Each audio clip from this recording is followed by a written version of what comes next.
আজ সকালে দেখি আমার ফেসবুক প্রোফাইলে রিলেশনশিপ স্ট্যাটাস পরিবর্তন হয়ে ইন এ রিলেশনশিপ হয়ে গেছে এবং সেখানে আমার ছেলের নাম লেখা আছে। আমি চমকে উঠে ছেলেকে ডেকে জিজ্ঞেস করলাম, তুই কি করেছিস? সে হাসতে হাসতে বলল, মা, আমি আমাদের রিলেশনের অফিসিয়াল ঘোষণা দিয়েছি। আমি রেগে গিয়ে বললাম, পাগল হয়ে গেছিস? সবাই কি ভাববে? সে আমার কাছে এসে বলল, ভাবুক যা ভাবার। আমি তোমাকে ভালোবাসি এবং চাই সবাই জানুক। ফেসবুকে ইতিমধ্যে অনেক লাইক আর কমেন্ট আসতে শুরু করেছে। আমার হৃদস্পন্দন বেড়ে গেল। সে আমার ফোন নিয়ে কমেন্ট পড়তে লাগল, দেখো মা, সবাই বলছে আমরা কত সুন্দর জুটি। আমি প্রতিবাদ করতে গেলাম কিন্তু সে আমার ঠোঁটে আঙুল রাখল। সে বলল, মা, আমি তোমাকে প্রকাশ্যে প্রপোজ করেছি। এখন তুমি রাজি হয়ে যাও। ফেসবুক নোটিফিকেশনের শব্দ একের পর এক আসতে লাগল। সে আমার গাল স্পর্শ করে বলল, দেখো, আমাদের প্রেম ভাইরাল হয়ে গেছে। আমি কাঁপতে কাঁপতে বললাম, এটা ডিলিট করে দে, কিন্তু সে মাথা নেড়ে বলল, না মা, এটা আমাদের প্রেমের প্রমাণ। হাজার হাজার রিয়েক্ট আসতে দেখে আমার মাথা ঝিমঝিম করতে লাগল। সে আমার কানে ফিসফিস করে বলল, মা, এখন পুরো দুনিয়া জানে তুমি আমার হাতের ফোন পড়ে যাওয়ার উপক্রম হল। এই গল্পটি সম্পূর্ণ শুনলে আপনাদের পানি অটোমেটিক বের হয়ে যাবে, সো যত দ্রুত সম্ভব হাতের কাছে টিস্যু নিয়ে বসে পড়ো। বিছানার চাদর যেন নষ্ট না হয় সেটা সম্পূর্ণ খেয়াল রাখার অনুরোধ জানিয়ে গল্পটি এখন শুরু করব। তার আগে সর্বশেষ অনুরোধ, দয়া করে এমন পানি বের করার গল্প নিয়মিত শুনতে আমাদের চ্যানেলটি সকলেই সাবস্ক্রাইব করুন। ধন্যবাদ। হ্যালো বন্ধুরা, আমার নাম নন্দিনী সেন। আমার বয়স 40 বছর। আমার স্বামীর নাম সুদীপ্ত সেন, বয়স 43 বছর। আমাদের 2 সন্তান, শুভ আর রিনি। শুভ 18 বছর বয়সী, কলেজে পড়ে। রিনি 10 বছর বয়সী, স্কুলে যায়। এই যে ঘটনা আমি বললাম, এটা ছিল একেবারে সত্যি। কিন্তু এর পেছনে লুকিয়ে আছে এক অবিশ্বাস্য রহস্য যা আমার পুরো পরিবারকে এক অকল্পনীয় অ্যাডভেঞ্চারের দিকে নিয়ে গেছে। সেদিন সকালে শুভ যখন আমার ফেসবুক স্ট্যাটাস পরিবর্তন করেছিল, তখন আমি যতটা রেগে গিয়েছিলাম ততটাই অবাক হয়েছিলাম। কারণ আমার ফোনটা তো সারারাত আমার টেবিলে রাখা ছিল। শুভ কিভাবে আমার পাসওয়ার্ড জানল? আমার পাসওয়ার্ড ছিল আমার দাদামার বিয়ের তারিখ, 21 ফেব্রুয়ারি 1950। এটা কেউ জানত না। শুভকে জিজ্ঞেস করলে সে হেসে বলল, মা, তুমি নিজেই তো আমাকে পাসওয়ার্ড দিয়েছ কাল রাতে। আমি তো হতভম্ব। আমার কোনো মনে নেই যে আমি তাকে পাসওয়ার্ড দিয়েছি। দুপুরের দিকে আমি ফোনটা নিয়ে বসলাম কমেন্টগুলো দেখতে। সেখানে যা দেখলাম তাতে আমার রক্ত জল হয়ে গেল। আমার পুরনো স্কুল ফ্রেন্ড মিতা লিখেছে, নন্দু, তুমি তো আমাকে কাল রাতেই বলেছিলে যে শুভের সাথে তোমার বিশেষ সম্পর্ক। আমি তো ভাবছিলাম তুমি মজা করছ। আমার হাত কাঁপতে লাগল। আমি তো মিতার সাথে গত 6 মাস ধরে কোনো কথা বলিনি। আমি মিতাকে ফোন করলাম। সে বলল, নন্দু, তুমি কাল রাত 2টায় আমাকে ফোন করেছিলে। খুবই উত্তেজিত ছিলে। বলছিলে যে শুভ তোমাকে প্রপোজ করেছে এবং তুমি রাজি হয়ে গেছ। আমি তো ভাবলাম তুমি ঘুমের মধ্যে কথা বলছ। আমার মাথা ঘুরতে লাগল। আমি তো রাত 2টায় গভীর ঘুমে ছিলাম। আমার কল লিস্ট চেক করলাম। সত্যিই রাত 2টা 14 মিনিটে মিতাকে ফোন করা হয়েছে এবং কথা হয়েছে 21 মিনিট। আমি সুদীপ্তকে ডেকে সব বললাম। সে প্রথমে হাসল, তারপর গুরুত্ব সহকারে বলল, নন্দু, হয়তো তুমি স্লিপওয়াকিং করছ। বা হয়তো কোনো মানসিক সমস্যা। আমি রেগে গিয়ে বললাম, আমার কোনো মানসিক সমস্যা নেই। কিছু একটা ভুল হচ্ছে। সেদিন রাতে আমি ঠিক করলাম যে আমি জেগে থাকব। দেখব সত্যিই কি হয়। আমি আমার ফোনটা রেকর্ড মোডে রাখলাম। রাত 2টার সময় আমার চোখে ঘুম এসে গেল।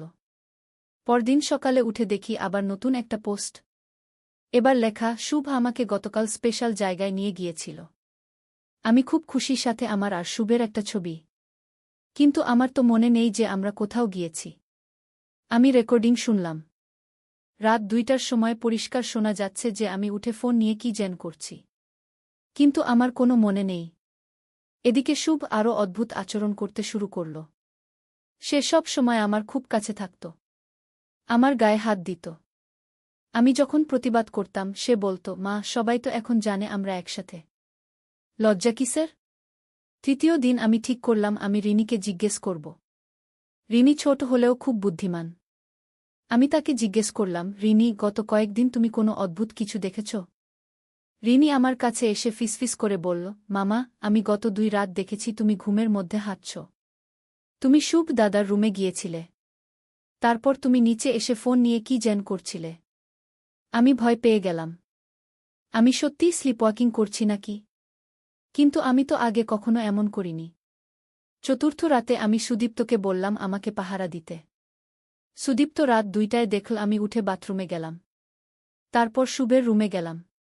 শুভের সাথে কি যেন কথা হলো। তারপর নিচে এসে ফোন নিয়ে কিছু করলাম। সুদীপ্ত আমাকে অনুসরণ করেছিল। কিন্তু অবাক ব্যাপার হলো, আমি যখন তার কাছে গেলাম আমার চোখ ছিল বন্ধ। আমি ঘুমের মধ্যেই সব কিছু করছিলাম। পরদিন সকালে সুদীপ্ত আমাকে সব বলল। আমি ডাক্তার দেখাতে গেলাম। ডাক্তার বলল এটা খুবই রেয়ার কেস। আপনার সম্ভবত সোমনাম্বুলিজম আছে যা হঠাৎ করে শুরু হয়েছে। কিন্তু এত কমপ্লেক্স কাজ স্লিপওয়াকিংয়ে করা প্রায় অসম্ভব। ডাক্তার আমাকে কিছু টেস্ট করতে বলল। টেস্টের রিপোর্ট আসলো সপ্তাহ পরে। সেখানে দেখা গেল আমার ব্রেনের একটা অংশে অস্বাভাবিক কার্যকলাপ। এদিকে শুভ আরও বেশি করে আমার কাছাকাছি আসতে শুরু করল। সে আমাকে জড়িয়ে ধরত। আমার গালে চুমু দিত। আমি যত প্রতিবাদ করতাম সে তত বলত, মা তুমি নিজেই তো আমাকে এসব করতে বলেছ। আমি আর পারছিলাম না। আমি আমার বোনের কাছে সব বললাম। সে ঢাকা থেকে এসে আমাদের বাসায় থাকতে লাগল। তার নাম দিতি। দিতি প্রথম রাতেই অদ্ভুত কিছু দেখল। আমি ঘুমের মধ্যে উঠে শুভের রুমে গেলাম। সেখানে শুভের সাথে আমার কথাবার্তা হল। দিতি সব শুনল। দিতি বলল, আমি শুভকে বলছিলাম, শুভ আমি তোমাকে খুব ভালোবাসি। আমি চাই সবাই জানুক। শুভ বলছিল, মা আমি তোমার জন্য সব করব। তারপর আমি নিচে এসে ফেসবুকে আরও একটা পোস্ট দিলাম। পরদিন সকালে সেই পোস্ট দেখে আমার মাথা খারাপ হয়ে গেল। লেখা ছিল, শুভ আমাকে বলেছে সে আমাকে বিয়ে করতে চায়। আমি রাজি। এবার আমার আত্মীয় স্বজন সবাই ফোন করতে শুরু করল। আমার শাশুড়ি ফোন করে চিৎকার করে বলল, তুমি পাগল হয়ে গেছ নিজের ছেলের সাথে। আমি কান্নায় ভেঙে পড়লাম। সুদীপ্ত সব বন্ধ করে দিল। কিন্তু ততক্ষণে পোস্ট ভাইরাল হয়ে গেছে। দিতি বলল, নন্দু আমার মনে হয় এটা কোনো প্রাকৃতিক ব্যাপার না। কেউ তোমাকে কন্ট্রোল করছে। আমি বললাম, কে করবে? কেন করবে? সেদিন রাতে দিতি আমার রুমে ক্যামেরা লাগাল। সে লুকিয়ে দেখল সত্যি কি হয়। রাত 2টায় আমি উঠলাম। কিন্তু এবার আমার আচরণ ছিল সম্পূর্ণ অন্যরকম। দিতি দেখল আমি উঠে সোজা শুভের রুমে গেলাম। কিন্তু আমার হাঁটার ধরন, কথা বলার ভঙ্গি সব ছিল অস্বাভাবিক। যেন আমি কোনো রোবট। শুভের রুমে গিয়ে আমি তার কাছে গেলাম। তারপর খুব আলতো করে তার কপালে হাত রাখলাম। শুভ যেন ঘুমের মধ্যেই আমার হাত ধরল। দিতি ভয় পেয়ে গেল। সে দেখল আমি আর শুভ দুজনেই যেন কারো কন্ট্রোলে। পরদিন দিতি তার পরিচিত এক তান্ত্রিকের কাছে নিয়ে গেল। তান্ত্রিক আমাদের দেখেই বলল, এটা কোনো প্রাকৃতিক অসুখ না। কেউ তোমাদের উপর কালো জাদু করেছে। আমি প্রথমে বিশ্বাস করিনি। কিন্তু তান্ত্রিক বলল, তুমি আর তোমার ছেলে দুজনেই এক অদৃশ্য শক্তির কন্ট্রোলে। যে এটা করেছে সে চায় তোমার পরিবারের ক্ষতি করতে। তান্ত্রিক আমাদের বাসার চারপাশে ঘুরে কিছু লাল সুতা আর লোহার টুকরো পেল। সে বলল, এগুলো এখানে পুঁতে রাখা হয়েছে। এগুলো দিয়েই তোমাদের মন কন্ট্রোল করা হচ্ছে। আমি জিজ্ঞেস করলাম, কে করেছে এটা? তান্ত্রিক বলল, তোমার কোনো শত্রু আছে যে তোমার পরিবারকে ধ্বংস করতে চায়। আমার মনে পড়ল আমার প্রাক্তন বস মালিকার কথা। সে আমার উপর অনেক রেগেছিল। কারণ আমি তার অন্যায়ের প্রতিবাদ করেছিলাম। সেই কারণে আমার চাকরিও যেতে হয়েছিল। তান্ত্রিক সব জিনিস সরিয়ে ফেল। তারপর আমাদের বাসায় পূজা করল। সেদিন রাত থেকে আমার স্লিপওয়াকিং বন্ধ হয়ে গেল। কিন্তু ফেসবুকের ঘটনার কারণে আমাদের সামাজিক মর্যাদা নষ্ট হয়ে গিয়েছিল। লোকজন আমাদের দিকে অদ্ভুত চোখে তাকাত। শুভের কলেজের বন্ধুরা তাকে নিয়ে মজা করত। আমি আর সহ্য করতে পারছিলাম না। আমরা ঢাকা চলে আসার সিদ্ধান্ত নিলাম। নতুন জায়গায় নতুন করে শুরু। ঢাকায় এসে আমরা মিরপুরে একটা ছোট ফ্ল্যাট ভাড়া নিলাম। শুভকে নতুন কলেজে ভর্তি করালাম। রিমিকেও নতুন স্কুলে দিলাম। কিছুদিন সব ঠিক ছিল। তারপর আবার অদ্ভুত ঘটনা শুরু হল। এবার আমার ব্যাংক অ্যাকাউন্ট থেকে টাকা উঠে যেতে লাগল। আমি কোনো টাকা তুলিনি। ব্যাংকে গিয়ে জানলাম যে আমি রাতে এটিএম বুথে গিয়ে টাকা তুলেছি। ক্যামেরায় পরিষ্কার দেখা যাচ্ছে। আমি আবার ভয় পেয়ে গেলাম। দিতিকে ফোন করলাম। সে এসে আবার তান্ত্রিকের কাছে নিয়ে গেল। তান্ত্রিক বলল, যে তোমাদের উপর জাদু করেছিল সে আবার শুরু করেছে। এবার সে তোমার সর্বনাশ করতে চায়। আমি বুঝলাম যে আমার প্রাক্তন বস আমাদের ঠিকানা বের করে ফেলেছে। সে আবার তার কাজ শুরু করেছে।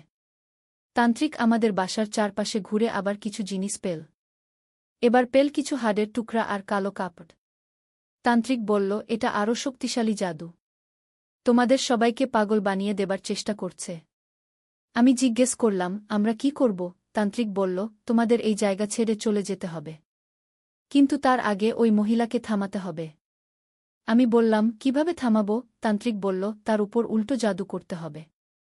তুমি কি রাজি? আমি প্রথমে দ্বিধায় পড়লাম। কিন্তু আমার পরিবারের সুরক্ষার জন্য আমি রাজি হলাম। তান্ত্রিক আমাকে কিছু জিনিস দিল। বলল, তোমাকে তার বাসার সামনে গিয়ে এগুলো পুঁতে আসতে হবে। আমি একদিন রাতে চট্টগ্রাম গেলাম। আমার প্রাক্তন বসের বাসার সামনে গিয়ে তান্ত্রিকের দেয়া জিনিসগুলো পুঁতে দিলাম। পরদিন সকালে দিতি ফোন করে বলল, নন্দু, খবর দেখেছ? তোমার প্রাক্তন বস রাতে হার্ট অ্যাটাক করে মারা গেছে। আমি শুনে চমকে উঠলাম। আমি কি কোনো খুনি হয়ে গেলাম? তান্ত্রিক বলেছিল যে তার কোনো ক্ষতি হবে না, শুধু জাদু বন্ধ হবে। তান্ত্রিকের কাছে গিয়ে জিজ্ঞেস করলাম। সে বলল, তার হার্ট অ্যাটাক হয়েছে জাদুর রিয়াকশনে। যে জাদু সে করেছিল সেটা তারই ওপর ফিরে গেছে। আমি ভয়ে কাঁপতে লাগলাম। আমি কি একজন মানুষের মৃত্যুর কারণ হলাম? তান্ত্রিক বলল, চিন্তা করো না। সে অনেক খারাপ কাজ করেছে। তার এই পরিণতি হওয়ারই কথা ছিল। তারপর থেকে আমাদের আর কোনো সমস্যা হল না। আমার স্লিপওয়াকিং সম্পূর্ণ বন্ধ হয়ে গেল। শুভ স্বাভাবিক হয়ে গেল। কিন্তু এই অভিজ্ঞতা আমার জীবনকে পুরোপুরি বদলে দিয়েছে। আমি বুঝেছি যে এই পৃথিবীতে এমন অনেক কিছু আছে যা আমাদের সাধারণ জ্ঞান দিয়ে বোঝা যায় না। আজও যখন রাতে ঘুমাতে যাই, মাঝে মাঝে ভয় লাগে। কে জানে কোনো অদৃশ্য শক্তি আবার আমাদের উপর আক্রমণ করে কিনা। সুদীপ্ত বলে, এটা সব কাকতালীয়। কিন্তু আমি জানি যা ঘটেছিল সেটা একেবারেই স্বাভাবিক ছিল না। এখন আমরা ঢাকায় শান্তিতে আছি। শুভ এখন ঢাকা বিশ্ববিদ্যালয়ে ভর্তি হয়েছে। সে এখন একটা মেয়ের সাথে প্রেম করে। মেয়েটার নাম তানিয়া। খুব ভালো মেয়ে। রিমিও এখন ক্লাস 8-এ পড়ে। সে খুব ভালো ছাত্রী। তার অনেক বন্ধুবান্ধব হয়েছে। কিন্তু গত মাসে আবার একটা অদ্ভুত ঘটনা ঘটেছে। রিমি একদিন স্কুল থেকে এসে বলল, মামা, আমার ক্লাসে একটা নতুন মেয়ে এসেছে। তার নাম রুমা। সে বলেছে তার মামা নাকি চট্টগ্রামে থাকত। তোমাকে চিনত। আমার গা শিউরে উঠল। রুমা নামটা আমার চেনা লাগছিল। আমার প্রাক্তন বসের একটা মেয়ে ছিল। তার নামও রুমা ছিল। আমি রিনিকে জিজ্ঞেস করলাম, তার মামার নাম কি? রিনি বলল, রুবিনা খালা। সে বলেছে তার মামা নাকি একটা কোম্পানিতে কাজ করত। তুমিও সেই কোম্পানিতে কাজ করতে? আমার রক্ত জমে গেল। রুবিনা ছিল আমার প্রাক্তন বস, যে মারা গিয়েছিল। আমি পরদিন রিনির স্কুলে গেলাম। রুমাকে দেখে আমার সন্দেহ নিশ্চিত হয়ে গেল। এটা সত্যিই রুবিনার ভাইঝি। আমি রুমার সাথে কথা বললাম। সে বলল, আন্টি, আমার মামা আপনার সম্পর্কে অনেক কথা বলত। সে বলত আপনি খুব খারাপ। আমি বুঝলাম যে রুবিনার পরিবার আমার সম্পর্কে জানে। তারা হয়তো সন্দেহ করে যে আমি রুবিনার মৃত্যুর কারণ। আমি বাসায় ফিরে সুদীপ্তকে সব বললাম। সে বলল, নন্দু, তুমি বেশি ভাবছ। হয়তো মেয়েটা শুধু নতুন বন্ধু বানাতে চায়। কিন্তু আমার মন বলছিল কিছু একটা গোলমাল আছে। সেদিন রাতে আমার খুব খারাপ স্বপ্ন দেখলাম। স্বপ্নে দেখলাম রুবিনা আমার সামনে দাঁড়িয়ে আছে। সে বলছে, নন্দিনী, তুমি আমাকে মেরে ফেলেছ।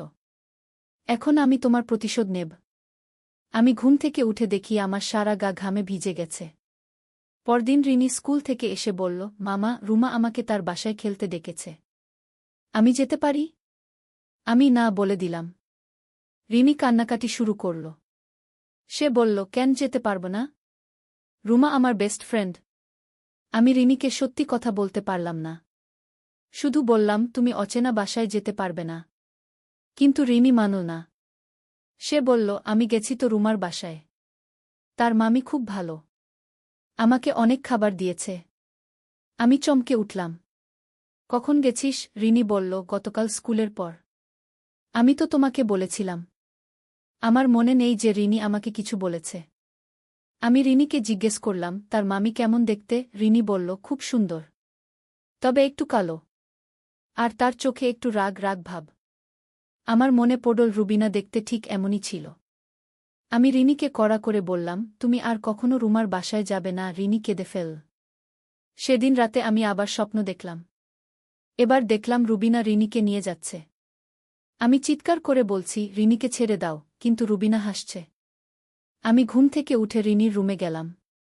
রিনি গভীর ঘুমে, কিন্তু তার মুখে একটা অদ্ভুত হাসি। পরদিন সকালে রিনি উঠে বলল, মামা, আমার খুব মাথা ব্যথা। আমি তার কপালে হাত দিলাম। জ্বর নেই, কিন্তু সে খুবই দুর্বল লাগছিল। আমি রিনিকে স্কুলে পাঠালাম না, ডাক্তারের কাছে নিয়ে গেলাম। ডাক্তার বলল, বাচ্চার কোনো শারীরিক সমস্যা নেই, হয়তো মানসিক চাপ। কিন্তু আমি বুঝতে পারছিলাম রিনির সাথে কিছু একটা হচ্ছে। সেদিন বিকেলে দিতি আমাদের বাসায় এল। সে রিনিকে দেখেই বলল, নন্দু, রিনির চোখে একটা অদ্ভুত ভাব, যেন কেউ তাকে কন্ট্রোল করছে। আমার সন্দেহ আরও বেড়ে গেল। দিতি বলল, চল আবার তান্ত্রিকের কাছে যাই। আমরা রিনিকে নিয়ে তান্ত্রিকের কাছে গেলাম। তান্ত্রিক রিনিকে দেখেই বলল, এই মেয়ের উপর কেউ জাদু করেছে। কোনো মৃত আত্মা এর শরীরে প্রবেশ করার চেষ্টা করছে। আমি কাঁপতে কাঁপতে বললাম, আমার মেয়েকে বাঁচান। তান্ত্রিক বলল, কে এটা করেছে তুমি জানো? আমি রুবিনার কথা বললাম। তান্ত্রিক বলল, যে মৃত ব্যক্তি প্রতিশোধ নিতে চায় সে সবচেয়ে দুর্বল ব্যক্তিকে টার্গেট করে। তোমার মেয়েই সবচেয়ে দুর্বল। তান্ত্রিক রিনির চিকিৎসা শুরু করল। সে রিনির গায়ে কিছু তাবিজ বেঁধে দিল, তারপর কিছু মন্ত্র পড়ল। চিকিৎসার পর রিনি অনেক ভালো হয়ে গেল। সে আবার হাসিখুশি হয়ে উঠল। তান্ত্রিক আমাকে বলল, তুমি সাবধান থেকো, ওই আত্মা হাল ছাড়বে না, সে আবার চেষ্টা করবে। আমরা বাসায় ফিরে এলাম। কিছুদিন সব স্বাভাবিক ছিল। তারপর আবার সমস্যা শুরু হল। এবার শুভের সাথে সমস্যা। সে বলল, মা, আমার গার্লফ্রেন্ড তানিয়া আমাকে ছেড়ে চলে গেছে। সে বলেছে আমার মা একটা খুনি। আমি হতভম্ব হয়ে গেলাম। তানিয়া কিভাবে জানল? শুভ বলল, তানিয়ার মামা কোনো একভাবে জেনে গেছে যে তুমি রুবিনা খালার মৃত্যুর সাথে জড়িত। তানিয়া আমাকে বলেছে আমি যেন তোমাকে ছেড়ে চলে আসি। আমার মনে হলো পুরো দুনিয়া আমার বিরুদ্ধে চলে গেছে। সুদীপ্ত বলল, আমরা আবার জায়গা পরিবর্তন করি, কিন্তু আমি বুঝতে পারছিলাম যে শুধু জায়গা পরিবর্তন করে লাভ হবে না। রুবিনার আত্মা আমাদের ছাড়বে না। আমি আবার তান্ত্রিকের কাছে গেলাম। এবার একা গেলাম। তান্ত্রিক বলল, তুমি যা করেছিলে তার জন্য তোমাকে প্রায়শ্চিত্ত করতে হবে, নইলে ওই আত্মা তোমার পুরো পরিবারকে শেষ করে দেবে। আমি জিজ্ঞেস করলাম, কী ধরনের প্রায়শ্চিত্ত? তান্ত্রিক বলল, তুমি রুবিনার কবরে গিয়ে ক্ষমা চাইতে হবে, তার পরিবারের কাছে গিয়ে সব সত্যি স্বীকার করতে হবে। আমি ভয়ে কাঁপতে লাগলাম। তাহলে তো আমাকে জেলে যেতে হবে। তান্ত্রিক বলল, জেলে গেলেও তুমি বেঁচে থাকবে, কিন্তু এভাবে থাকলে তুমি আর তোমার পরিবার সবাই শেষ হয়ে যাবে। আমি কয়েক রাত ভেবেচিন্তে সিদ্ধান্ত নিলাম, আমি চট্টগ্রাম যাব, রুবিনার কবরে গিয়ে ক্ষমা চাইব। সুদীপ্তকে সব বলার পর সে বলল, আমি তোমার সাথে যাব। আমরা একসাথে চট্টগ্রাম গেলাম। রুবিনার কবরে গিয়ে আমি কান্নায় ভেঙে পড়লাম। আমি বললাম, রুবিনা, আমি জানি তুমি আমার উপর রেগে আছো, কিন্তু আমি ইচ্ছা করে তোমার ক্ষতি করিনি। আমি শুধু আমার পরিবারকে বাঁচাতে চেয়েছিলাম। প্লিজ আমাকে ক্ষমা করে দাও। হঠাৎ হাওয়া বইতে শুরু করল। আমার মনে হলো যেন কেউ আমার কথা শুনছে। তারপর আমরা রুবিনার বাসায় গেলাম। তার স্বামী আর মেয়ে রুমাকে সব সত্যি বললাম। তারা প্রথমে খুব রেগে গেল। রুবিনার স্বামী আমাকে মারতে আসল, কিন্তু আমি কান্নায় ভেঙে পড়ে সব বললাম। কিভাবে রুবিনা আমাদের উপর জাদু করেছিল, কিভাবে আমার পরিবার ধ্বংস হচ্ছিল। অবশেষে রুবিনার স্বামী বলল, আমি জানতাম রুবিনা এসব করে। সে প্রায় বলত যে তুমি তার শত্রু। সে তোমার ক্ষতি করার জন্য তান্ত্রিকের কাছে যেত। আমি বললাম, আমি জানি আমার ভুল হয়েছে, কিন্তু আমি ইচ্ছা করে তার মৃত্যু চাইনি। রুবিনার স্বামী বলল, রুবিনার হার্টের সমস্যা ছিল। ডাক্তার বলেছিল যে কোনো দিন হার্ট অ্যাটাক হতে পারে। আমি একটু স্বস্তি পেলাম। অন্তত আমি সরাসরি খুনি নই। রুবিনার পরিবার আমাকে ক্ষমা করে দিল। তারা বলল, আমরা পুলিশে রিপোর্ট করব না, কিন্তু তুমি আর কখনো আমাদের সামনে আসবে না। আমরা ঢাকায় ফিরে এলাম। সেদিন রাত থেকে আমাদের আর কোনো সমস্যা হয়নি। রিমি স্বাভাবিক হয়ে গেছে। শুভ ঠিক আছে। এখন আমরা শান্তিতে আছি। কিন্তু এই অভিজ্ঞতা আমাকে শিখিয়েছে যে প্রতিশোধ কখনোই ভালো কিছু আনে না। হোক সেটা জাদুর মাধ্যমে বা অন্য কোনো উপায়ে। আমি এখন প্রতিদিন প্রার্থনা করি। আল্লাহর কাছে ক্ষমা চাই। রুবিনার আত্মার শান্তি কামনা করি। জীবনে অনেক কঠিন সময় আসে। কিন্তু ভুল পথে গেলে সমস্যার সমাধান হয় না, বরং আরও জটিল হয়ে যায়। এই কথাটা আমি আজ হাড়ে হাড়ে টের পেয়েছি। সত্যের সন্ধানে। প্রথম অধ্যায়, অন্ধকার থেকে আলোর দিকে। একসময় এক বিশাল সাম্রাজ্যের রাজধানীতে বাস করত এক যুবক। সে ছিল অত্যন্ত বুদ্ধিমান এবং জ্ঞানপিপাসু। তার পিতা ছিল রাজদরবারের একজন উচ্চপদস্থ কর্মকর্তা। যুবকটি ছোটবেলা থেকেই নানা ধর্ম ও দর্শন সম্পর্কে জানতে আগ্রহী ছিল। তখনকার সময়ে মানুষেরা নানা দেবদেবীর পূজা করত। মূর্তির সামনে মাথা নত করত, নানা প্রাণীকে পবিত্র মনে করত। কিন্তু এই যুবকের মন কখনোই এসব কিছুতে শান্তি পেত না। সে ভাবত, এই পাথরের মূর্তিগুলো কিভাবে আমাদের সাহায্য করতে পারে? এরা তো নিজেরাই নিস্তব্ধ, নিষ্ক্রিয়। রাতের বেলা সে ছাদে উঠে আকাশের দিকে তাকিয়ে থাকত। অসংখ্য তারা, চাঁদ, সূর্য, এসবের সৌন্দর্যে সে মুগ্ধ হতো। মনে মনে ভাবত, এই বিশাল মহাবিশ্ব, এত নিখুঁত একটি ব্যবস্থা, এর পেছনে নিশ্চয়ই কোনো মহান শক্তি আছে। একদিন সে তার বাবার কাছে গিয়ে বলল, পিতা, আমি বুঝতে পারছি না। আমরা যেসব মূর্তির পূজা করি সেগুলো তো আমাদেরই হাতে তৈরি। তাহলে এরা কিভাবে আমাদের ভালো মন্দ করতে পারে? তার পিতা রেগে গিয়ে বললেন, তুমি কি বলছ? এসব আমাদের পূর্বপুরুষদের ধর্ম। তুমি এ নিয়ে প্রশ্ন তুলতে পারো না। কিন্তু যুবকের মন এতে শান্ত হল না। সে আরও গভীরভাবে চিন্তা করতে লাগল। সে দেখত যে মানুষেরা সূর্যকেও পূজা করে। তাই একদিন সূর্যোদয়ের সময় সে মনে মনে ভাবল, হয়তো এই সূর্যই আমার প্রভু। কিন্তু সন্ধ্যায় যখন সূর্য অস্ত গেল, তখন সে বুঝল, যিনি অস্ত যান, তিনি কিভাবে সর্বশক্তিমান হতে পারেন। রাতে চাঁদ উঠলে সে আবার ভাবল, সূর্যের চেয়ে চাঁদই বড়। এ নিশ্চয়ই আমার প্রভু। কিন্তু ভোরে যখন চাঁদও অস্ত গেল, তখন সে আরও হতাশ হল। অবশেষে সে বুঝতে পারল, যিনি এই সূর্য, চাঁদ, তারা সবকিছু সৃষ্টি করেছেন এবং নিয়ন্ত্রণ করছেন, তিনিই হচ্ছেন একমাত্র উপাস্য। তিনি অদৃশ্য, কিন্তু তার সৃষ্টির মাধ্যমে তার অস্তিত্ব প্রমাণিত। দ্বিতীয় অধ্যায়, জ্ঞানের অন্বেষণ। এই উপলব্ধির পর যুবকটি আরও বেশি করে জ্ঞান অর্জনে মনোনিবেশ করল। সে শুনেছিল যে দূর মরুভূমির এক গোত্রে একজন মহান নবী এসেছেন। তিনি মানুষদের একত্ববাদের দিকে আহ্বান করছেন। যুবকটি তার কিছু বন্ধুর সাথে সেই মরুভূমির দিকে যাত্রা শুরু করল। দীর্ঘ পথ, কষ্টকর যাত্রা। কিন্তু সত্যের সন্ধানে তার মন ছিল দৃঢ়। পথিমধ্যে তারা একটি মরুদ্যানে থামল। সেখানে এক বৃদ্ধ ব্যবসায়ীর সাথে দেখা হল। বৃদ্ধ ব্যক্তিটি ছিল অত্যন্ত জ্ঞানী এবং ধার্মিক। যুবকটি তাকে তার দ্বিধাদ্বন্দ্বের কথা বলল। বৃদ্ধ ব্যক্তি হাসি মুখে বললেন, বৎস, তুমি সত্যিকারের জ্ঞানের সন্ধান করছ। এটা খুবই ভালো। জেনে রাখো, আল্লাহ তাআলা একজনই। তিনি সবকিছুর স্রষ্টা এবং নিয়ন্ত্রক। তার কোনো অংশীদার নেই, কোনো সন্তান নেই, তিনি কারো সন্তানও নন। কিন্তু আমরা তাকে কিভাবে চিনব? যুবক জিজ্ঞেস করল। বৃদ্ধ ব্যক্তি আকাশের দিকে হাত তুলে বললেন, দেখো এই আকাশ, এই পৃথিবী। দেখো কত নিখুঁত ব্যবস্থাপনা। সূর্য তার নির্দিষ্ট পথে চলছে, চাঁদ তার কক্ষপথে ঘুরছে। পৃথিবীতে দিনরাত হচ্ছে, ঋতু পরিবর্তন হচ্ছে। গাছপালা বেড়ে উঠছে, মানুষ ও পশুপাখির জন্য খাদ্যের ব্যবস্থা হচ্ছে। এই সব কিছুর পেছনে একজন মহাজ্ঞানী, মহাশক্তিমান স্রষ্টা আছেন। তিনিই আল্লাহ। তার সাথে যোগাযোগ কিভাবে করব? যুবক আবার প্রশ্ন করল। নামাজের মাধ্যমে, দোয়ার মাধ্যমে, কোরআন তিলাওয়াতের মাধ্যমে।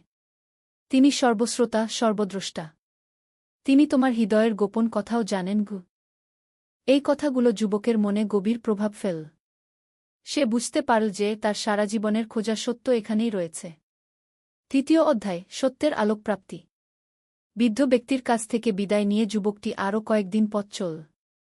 অবশেষে সে পৌঁছাল সেই পবিত্র শহরে যেখানে নবী শাহ বাস করতেন। শহরে ঢুকেই সে অনুভব করল একটা ভিন্ন পরিবেশ। এখানে মানুষেরা একে অপরের প্রতি অত্যন্ত সদয়, সহানুভূতিশীল। কেউ ভিক্ষুক দেখলেই সাহায্য করে। ধনী গরিব সবাই একসাথে নামাজ পড়ে। কোনো জাতিভেদ নেই, কোনো উঁচুনিচু ভেদাভেদ নেই। একদিন সে শুনল যে নবী শাহ মসজিদে একটি বক্তব্য দেবেন। যুবকটি সেখানে উপস্থিত হল। নবী ঈসা। এর চেহারা দেখেই তার মনে হল যেন এক নূরের আলো। তার কথায় এমন এক আকর্ষণ, এমন এক শক্তি যে সবার মন তার দিকে আকৃষ্ট হয়ে যায়। নবী ঈসা বললেন, হে মানুষেরা! তোমরা সেই আল্লাহর ইবাদত করো যিনি এক এবং অদ্বিতীয়। তিনি ছাড়া আর কেউ ইবাদতের যোগ্য নেই। তিনি তোমাদের সৃষ্টি করেছেন, তোমাদের রিজিক দেন, তোমাদের জীবন ও মৃত্যুর মালিক। তোমরা একে অপরের সাথে ভালো ব্যবহার করো। গরিব দুঃখীদের সাহায্য করো। মিথ্যা বলো না, প্রতারণা করো না। সৎ পথে চলো এবং আল্লাহকে ভয় করো। এই কথাগুলো শুনে যুবকের চোখ থেকে অশ্রু ঝরতে লাগল। তার মনে হল যেন সারা জীবনের জন্য সে যা খুঁজছিল তা এখানেই পেয়ে গেছে। বক্তব্য শেষে যুবকটি নবী ঈসা এর কাছে গিয়ে বলল, হে আল্লাহর রাসূল! আমি সত্যের সন্ধানে এত দূর পথ পাড়ি দিয়ে এসেছি। আপনার কথা শুনে আমার মন সত্যিই শান্তি পেয়েছে। আমি ইসলাম গ্রহণ করতে চাই। নবী ঈসা খুশি হয়ে তার মাথায় হাত রেখে বললেন, আল্লাহ তোমাকে হিদায়াত দান করেছেন। তুমি কলেমা শাহাদত পড়ো। যুবকটি বলল, আশহাদু আল্লা ইলাহা ইল্লাল্লাহু ওয়া আশহাদু আন্না মুহাম্মাদুর রাসূলুল্লাহ। সেই মুহূর্তেই যেন তার সমস্ত অন্তর আলো ভরে গেল। তার মনে হল যেন সারা জীবনের অন্ধকার দূর হয়ে গেছে। চতুর্থ অধ্যায়, নতুন জীবনের শুরু। ইসলাম গ্রহণের পর যুবকটির জীবনে এক নতুন অধ্যায়ের সূচনা হল। সে নামাজ পড়তে শুরু করল, কোরআন শিখতে লাগল এবং ইসলামের বিধিবিধান মেনে চলতে শুরু করল। তার আচার ব্যবহারে এক বিস্ময়কর পরিবর্তন এল। আগে যেখানে সে শুধু নিজের কথা ভাবত, এখন সে অন্যদের সাহায্য করতে এগিয়ে আসে। গরিব দুঃখীদের পাশে দাঁড়ায়। মিথ্যা কথা বলা ছেড়ে দিয়েছে, সৎ ব্যবসায় জড়িত হয়েছে। কয়েক মাস পরে তার পিতা তাকে খোঁজ করতে এসে পৌঁছাল। পিতা রেগে গিয়ে বললেন, তুমি পারিবারিক ধর্ম ত্যাগ করে কি করেছ? চলো, বাড়ি ফিরে চলো। যুবক অত্যন্ত বিনয়ের সাথে বলল, পিতা, আমি সত্যের সন্ধান পেয়েছি। আমি আর মূর্তি পূজায় ফিরে যেতে পারব না। তবে আমি আপনার সাথে সদ্ব্যবহার করব, আপনার সেবা করব। এটা আমার ধর্মের শিক্ষা। পিতা প্রথমে রেগে গেলেও পরে দেখলেন যে তার ছেলের আচরণে কত ভালো পরিবর্তন এসেছে। সে আগের চেয়ে অনেক বেশি শান্ত, সৎ এবং দায়িত্বশীল হয়েছে। একদিন পিতা তাকে প্রশ্ন করলেন, তোমার এই ধর্মের মূল শিক্ষা কি? যুবক বলল, পিতা, আমাদের ধর্মের মূল কথা হল আল্লাহ এক এবং অদ্বিতীয়। তার ইবাদত করতে হবে এবং মানুষের সাথে ভালো ব্যবহার করতে হবে। মাতাপিতার সেবা করা, গরিবদের সাহায্য করা, সৎ পথে চলা, এসব আমাদের ধর্মের অংশ। পিতার মনেও একটা পরিবর্তন এল। তিনি ভাবতে লাগলেন, এই ধর্ম তো খুবই সুন্দর। পঞ্চম অধ্যায়, পরীক্ষার সময়। কয়েক বছর পরে সেই শহরে এক ভয়াবহ দুর্ভিক্ষ দেখা দিল। বৃষ্টি হল না, ফসল নষ্ট হয়ে গেল। মানুষের মধ্যে খাদ্যের তীব্র সংকট দেখা দিল। এই সময়ে মুসলমানদের প্রকৃত চরিত্র পরীক্ষা হল। যুবকটি দেখল যে যারা ইসলাম গ্রহণ করেছে তারা নিজেদের খাবার ভাগাভাগি করে খাচ্ছে। কেউ একা একা বেশি খাবার রেখে দিচ্ছে না। এক ধনী মুসলমান তার সমস্ত সম্পত্তি বিক্রি করে গরিবদের মধ্যে বিতরণ করে দিল। যুবকটিও তার যা কিছু ছিল তা গরিব মানুষদের মধ্যে ভাগ করে দিল। একদিন সে দেখল যে একটি অনাথ বাচ্চা রাস্তায় ক্ষুধায় কাঁদছে। তার কাছে শুধু একটুকু রুটি ছিল, যা ছিল তার সেদিনের খাবার। কিন্তু সে সেই রুটিটুকুও সেই বাচ্চাকে দিয়ে দিল। সেই রাতে সে না খেয়ে থেকে আল্লাহর কাছে দোয়া করল, হে আল্লাহ! আপনি আমাদের এই বিপদ থেকে উদ্ধার করুন। আমরা আপনার উপর ভরসা রাখছি। পরদিন সকালে খবর এল যে দূর থেকে একটি বাণিজ্যিক কাফেলা খাদ্যশস্য নিয়ে আসছে। কয়েকদিন পরেই দুর্ভিক্ষের সমাধান হয়ে গেল। এই ঘটনার পর যুবকটি আরও গভীরভাবে বুঝতে পারল যে আল্লাহর উপর তাওয়াক্কুল, ভরসা রাখতে হবে এবং অন্যদের সাহায্য করতে হবে। ষষ্ঠ অধ্যায়, জ্ঞান প্রচারের দায়িত্ব। কয়েক বছর পর যুবকটি একজন পরিণত জ্ঞানী ব্যক্তি হয়ে উঠল। সে কোরআন ও হাদিস গভীরভাবে অধ্যয়ন করল। নবী ঈসা এর কাছ থেকে সরাসরি অনেক কিছু শিখল। একদিন নবী ঈসা তাকে ডেকে বললেন, তুমি এখন অন্যদেরকে ইসলামের দাওয়াত দিতে পারো। তোমার নিজের এলাকায় গিয়ে মানুষদের সত্যের পথে আহ্বান করো। এই দায়িত্ব পেয়ে যুবকটি খুবই খুশি হল। কিন্তু সাথে সাথে একটা দুশ্চিন্তাও হল। সে ভাবল, আমার নিজের পরিবার পরিজন, বন্ধুবান্ধব তো আমার কথা শুনবে না। তারা হয়তো আমাকে বিরোধিতা করবে। নবী ঈসা যেন তার মনের কথা বুঝতে পেরে বললেন, হিকমতের সাথে দাওয়াত দিও। কাউকে জোর করো না। তুমি শুধু সত্য পৌঁছে দাও। হিদায়াত দেওয়ার মালিক আল্লাহ গু। এই কথায় যুবকটির মনে সাহস এল। সে তার জন্মভূমির দিকে যাত্রা শুরু করল। ৭ম অধ্যায়, নিজ ভূমিতে দাওয়াত। নিজের শহরে পৌঁছে যুবকটি দেখল যে সেখানে পরিস্থিতি আরও খারাপ হয়েছে। মানুষেরা আরও বেশি মূর্তিপূজায় লিপ্ত হয়েছে। অনেক রকমের কুসংস্কার ও অন্ধবিশ্বাস চালু হয়েছে। প্রথমে সে তার পরিবারের কাছে গেল। তার মা তাকে দেখে অত্যন্ত খুশি হলেন। কিন্তু যখন শুনলেন যে তিনি ইসলাম গ্রহণ করেছেন এবং মূর্তিপূজা ছেড়ে দিয়েছেন, তখন অত্যন্ত দুঃখ পেলেন। আমার ছেলে, তুমি আমাদের পারিবারিক ধর্ম ত্যাগ করলে? আমাদের দেবদেবীরা নাখুশ হবেন কি? মা কাঁদতে কাঁদতে বললেন। যুবক অত্যন্ত ধৈর্য ও ভালোবাসার সাথে মাকে বোঝানোর চেষ্টা করল, মা, আমি যে ধর্ম গ্রহণ করেছি তা আপনার সাথে আমার সম্পর্কের কোনো ক্ষতি করবে না। বরং এই ধর্ম আমাকে আরও বেশি করে আপনার সেবা করতে শিখিয়েছে। মাতাপিতার সেবা করা আমাদের ধর্মের একটি গুরুত্বপূর্ণ অংশও। কিন্তু তার বাবা খুবই রেগে গেলেন। তুমি যদি এই ধর্ম না ছাড়ো তাহলে আমার ঘরে থাকতে পারবে না। যুবক বলল, পিতা, আমি আপনাকে অসম্মান করতে চাই না, কিন্তু সত্যকে অস্বীকার করতেও পারি না। আমি আপনার সেবা করব, কিন্তু মূর্তি পূজায় ফিরে যেতে পারব না। এই নিয়ে পরিবারে বেশ কিছুদিন টানাপোড়েন চল। কিন্তু যুবকটি ধৈর্য হারাল না। সে তার আচরণ দিয়ে প্রমাণ করতে লাগল যে ইসলাম তাকে আরও ভালো মানুষ বানিয়েছে। ৮ম অধ্যায়, ধীরে ধীরে পরিবর্তন। যুবকটি প্রতিদিন তার মা বাবার খেদমত করত। তাদের খাবারের ব্যবস্থা করত, অসুখ বিসুখে সেবা করত। এমনকি তারা তাকে মূর্তিপূজার জন্য বললেও সে রেগে যেত না, বিনয়ের সাথে অস্বীকার করত। এদিকে তার বন্ধুবান্ধবদের কাছে সে ইসলামের দাওয়াত পৌঁছাতে শুরু করল।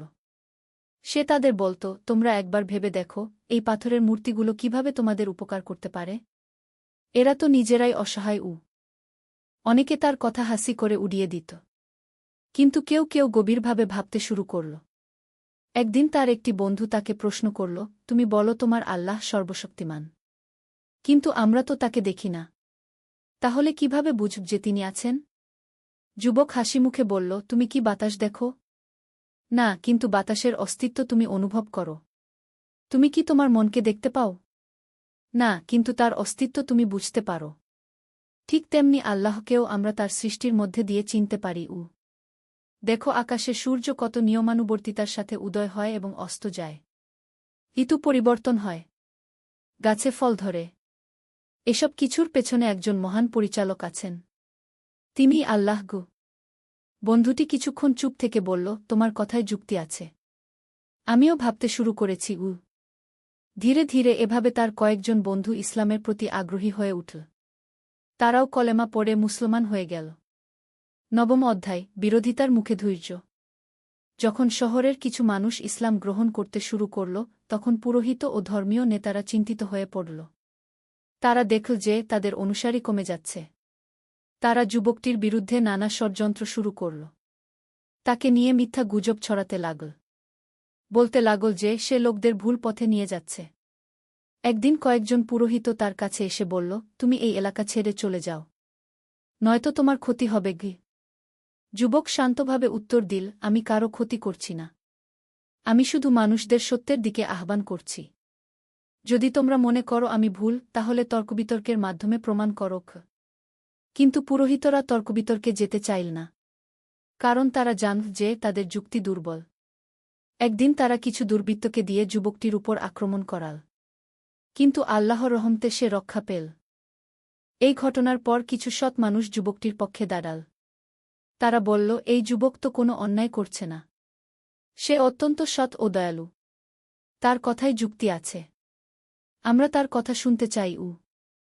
১০ম অধ্যায়, মায়ের হৃদয় পরিবর্তন। এদিকে যুবকটির মা তার ছেলের আচরণ দেখে ধীরে ধীরে প্রভাবিত হতে লাগলেন। তিনি দেখলেন যে ইসলাম গ্রহণের পর তার ছেলে আরও বেশি সৎ, দয়ালু এবং মাতৃভক্ত হয়েছে। একদিন মা অসুস্থ হয়ে পড়লেন। যুবক দিনরাত তার সেবা করতে লাগল। নিজের খাওয়া দাওয়া, ঘুম সব ছেড়ে দিয়ে মায়ের পাশে থাকল। মা তার ছেলেকে বললেন, বৎস, তুমি আমার এত সেবা করছ, অথচ আমি তোমার ধর্মের বিরোধিতা করেছি। যুবক বলল, মা, আপনার সেবা করা আমার ধর্মের শিক্ষা। আল্লাহ বলেছেন মাতাপিতার সাথে সদ্ব্যবহার করতে। আপনি যে ধর্মেরই হন না কেন, আপনি আমার মা। আপনার সেবা করা আমার কর্তব্য। মায়ের চোখে পানি এসে গেল। তিনি বুঝতে পারলেন যে তার ছেলের ধর্ম সত্যিই সুন্দর। কয়েকদিন পরে মা সুস্থ হয়ে উঠলেন। একদিন তিনি তার ছেলেকে বললেন, বৎস, তোমার ধর্ম সম্পর্কে আমাকে আরও বলো। আমি জানতে চাই। যুবক খুবই খুশি হয়ে মাকে ইসলামের মূল বিষয়গুলো বোঝাতে লাগল। আল্লাহর একত্বের কথা, নামাজের গুরুত্ব, দানস্তকার ফজিলত, পরকালের জীবনের কথা। মা মনোযোগ দিয়ে সব শুনলেন। কয়েকদিন গভীর চিন্তাভাবনার পর তিনি বললেন, বৎস, আমিও তোমার ধর্ম গ্রহণ করতে চাই। সেই দিন মা কলেমা পড়ে ইসলাম গ্রহণ করলেন। যুবক আনন্দে কেঁদে ফেল। তার মনে হল যেন আকাশ থেকে খুশির বৃষ্টি নামছে। একাদশ অধ্যায়, সমাজে পরিবর্তনের সূচনা। মায়ের ইসলাম গ্রহণের খবর শুনে আশেপাশের অনেক নারী কৌতূহলী হয়ে উঠল। তারা এসে তার মায়ের কাছে ইসলাম সম্পর্কে জানতে চাইল। মা তাদেরকে বললেন, এই ধর্মে নারীদের অনেক সম্মান আছে। মা হিসেবে আমরা পুত্রের জন্নতের চাবি। স্ত্রী হিসেবে আমরা স্বামীর অর্ধেক দিন। কন্যা হিসেবে আমরা বাবার জন্নতের কারণ গি। আর সবচেয়ে বড় কথা হল, এই ধর্মে আল্লাহর কাছে নারী পুরুষ সবাই সমান। কোনো ভেদাভেদ নেই। এই কথা শুনে অনেক নারী ইসলামের প্রতি আগ্রহী হয়ে উঠল। ধীরে ধীরে কয়েকজন ইসলাম গ্রহণ করল। অন্যদিকে যুবকটি পুরুষদের মধ্যে দাওয়াতের কাজ চালিয়ে যেতে লাগল। সে একটি ছোট মসজিদ তৈরি করল। সেখানে নিয়মিত নামাজ হতে লাগল। প্রতি শুক্রবার জুমার খুতবা দিত। তার খুতবার বিষয়বস্তু হতো আল্লাহর একত্ব, নৈতিক জীবনযাত্রা, পারস্পরিক সহযোগিতা, দানস্তকার গুরুত্ব। এই খুতবা শুনে অনেক মানুষের মন পরিবর্তন হতে লাগল। এমনকি কিছু মূর্তিপূজারীও চিন্তা করতে শুরু করল। দ্বাদশ অধ্যায়, বাবার হৃদয় গলে যাওয়া। যুবকটির বাবা এতদিন ইসলামের বিরোধিতা করে আসছিলেন। কিন্তু দেখতে পেলেন যে তার স্ত্রী ইসলাম গ্রহণের পর আরও বেশি শান্তিতে আছেন। তিনি আরও বেশি ধার্মিক হয়েছেন, আরও বেশি দানস্তকা করেন। একদিন বাবা অসুস্থ হয়ে পড়লেন। ডাক্তার বললেন যে তার অবস্থা গুরুতর। যুবক ও তার মা দিনরাত বাবার সেবা করতে লাগলেন। সেই সময় যুবক তার বাবার কাছে বলল, বাবা, আপনি সুস্থ হয়ে উঠুন। আমি আল্লাহর কাছে আপনার জন্য দোয়া করছি। বাবা বললেন, তুমি তো আমার ধর্মের বিরোধিতা করেছ। তাহলে আমার জন্য দোয়া করছ কেন? যুবক বলল, বাবা, আপনি আমার পিতা। আমি আপনাকে ভালোবাসি।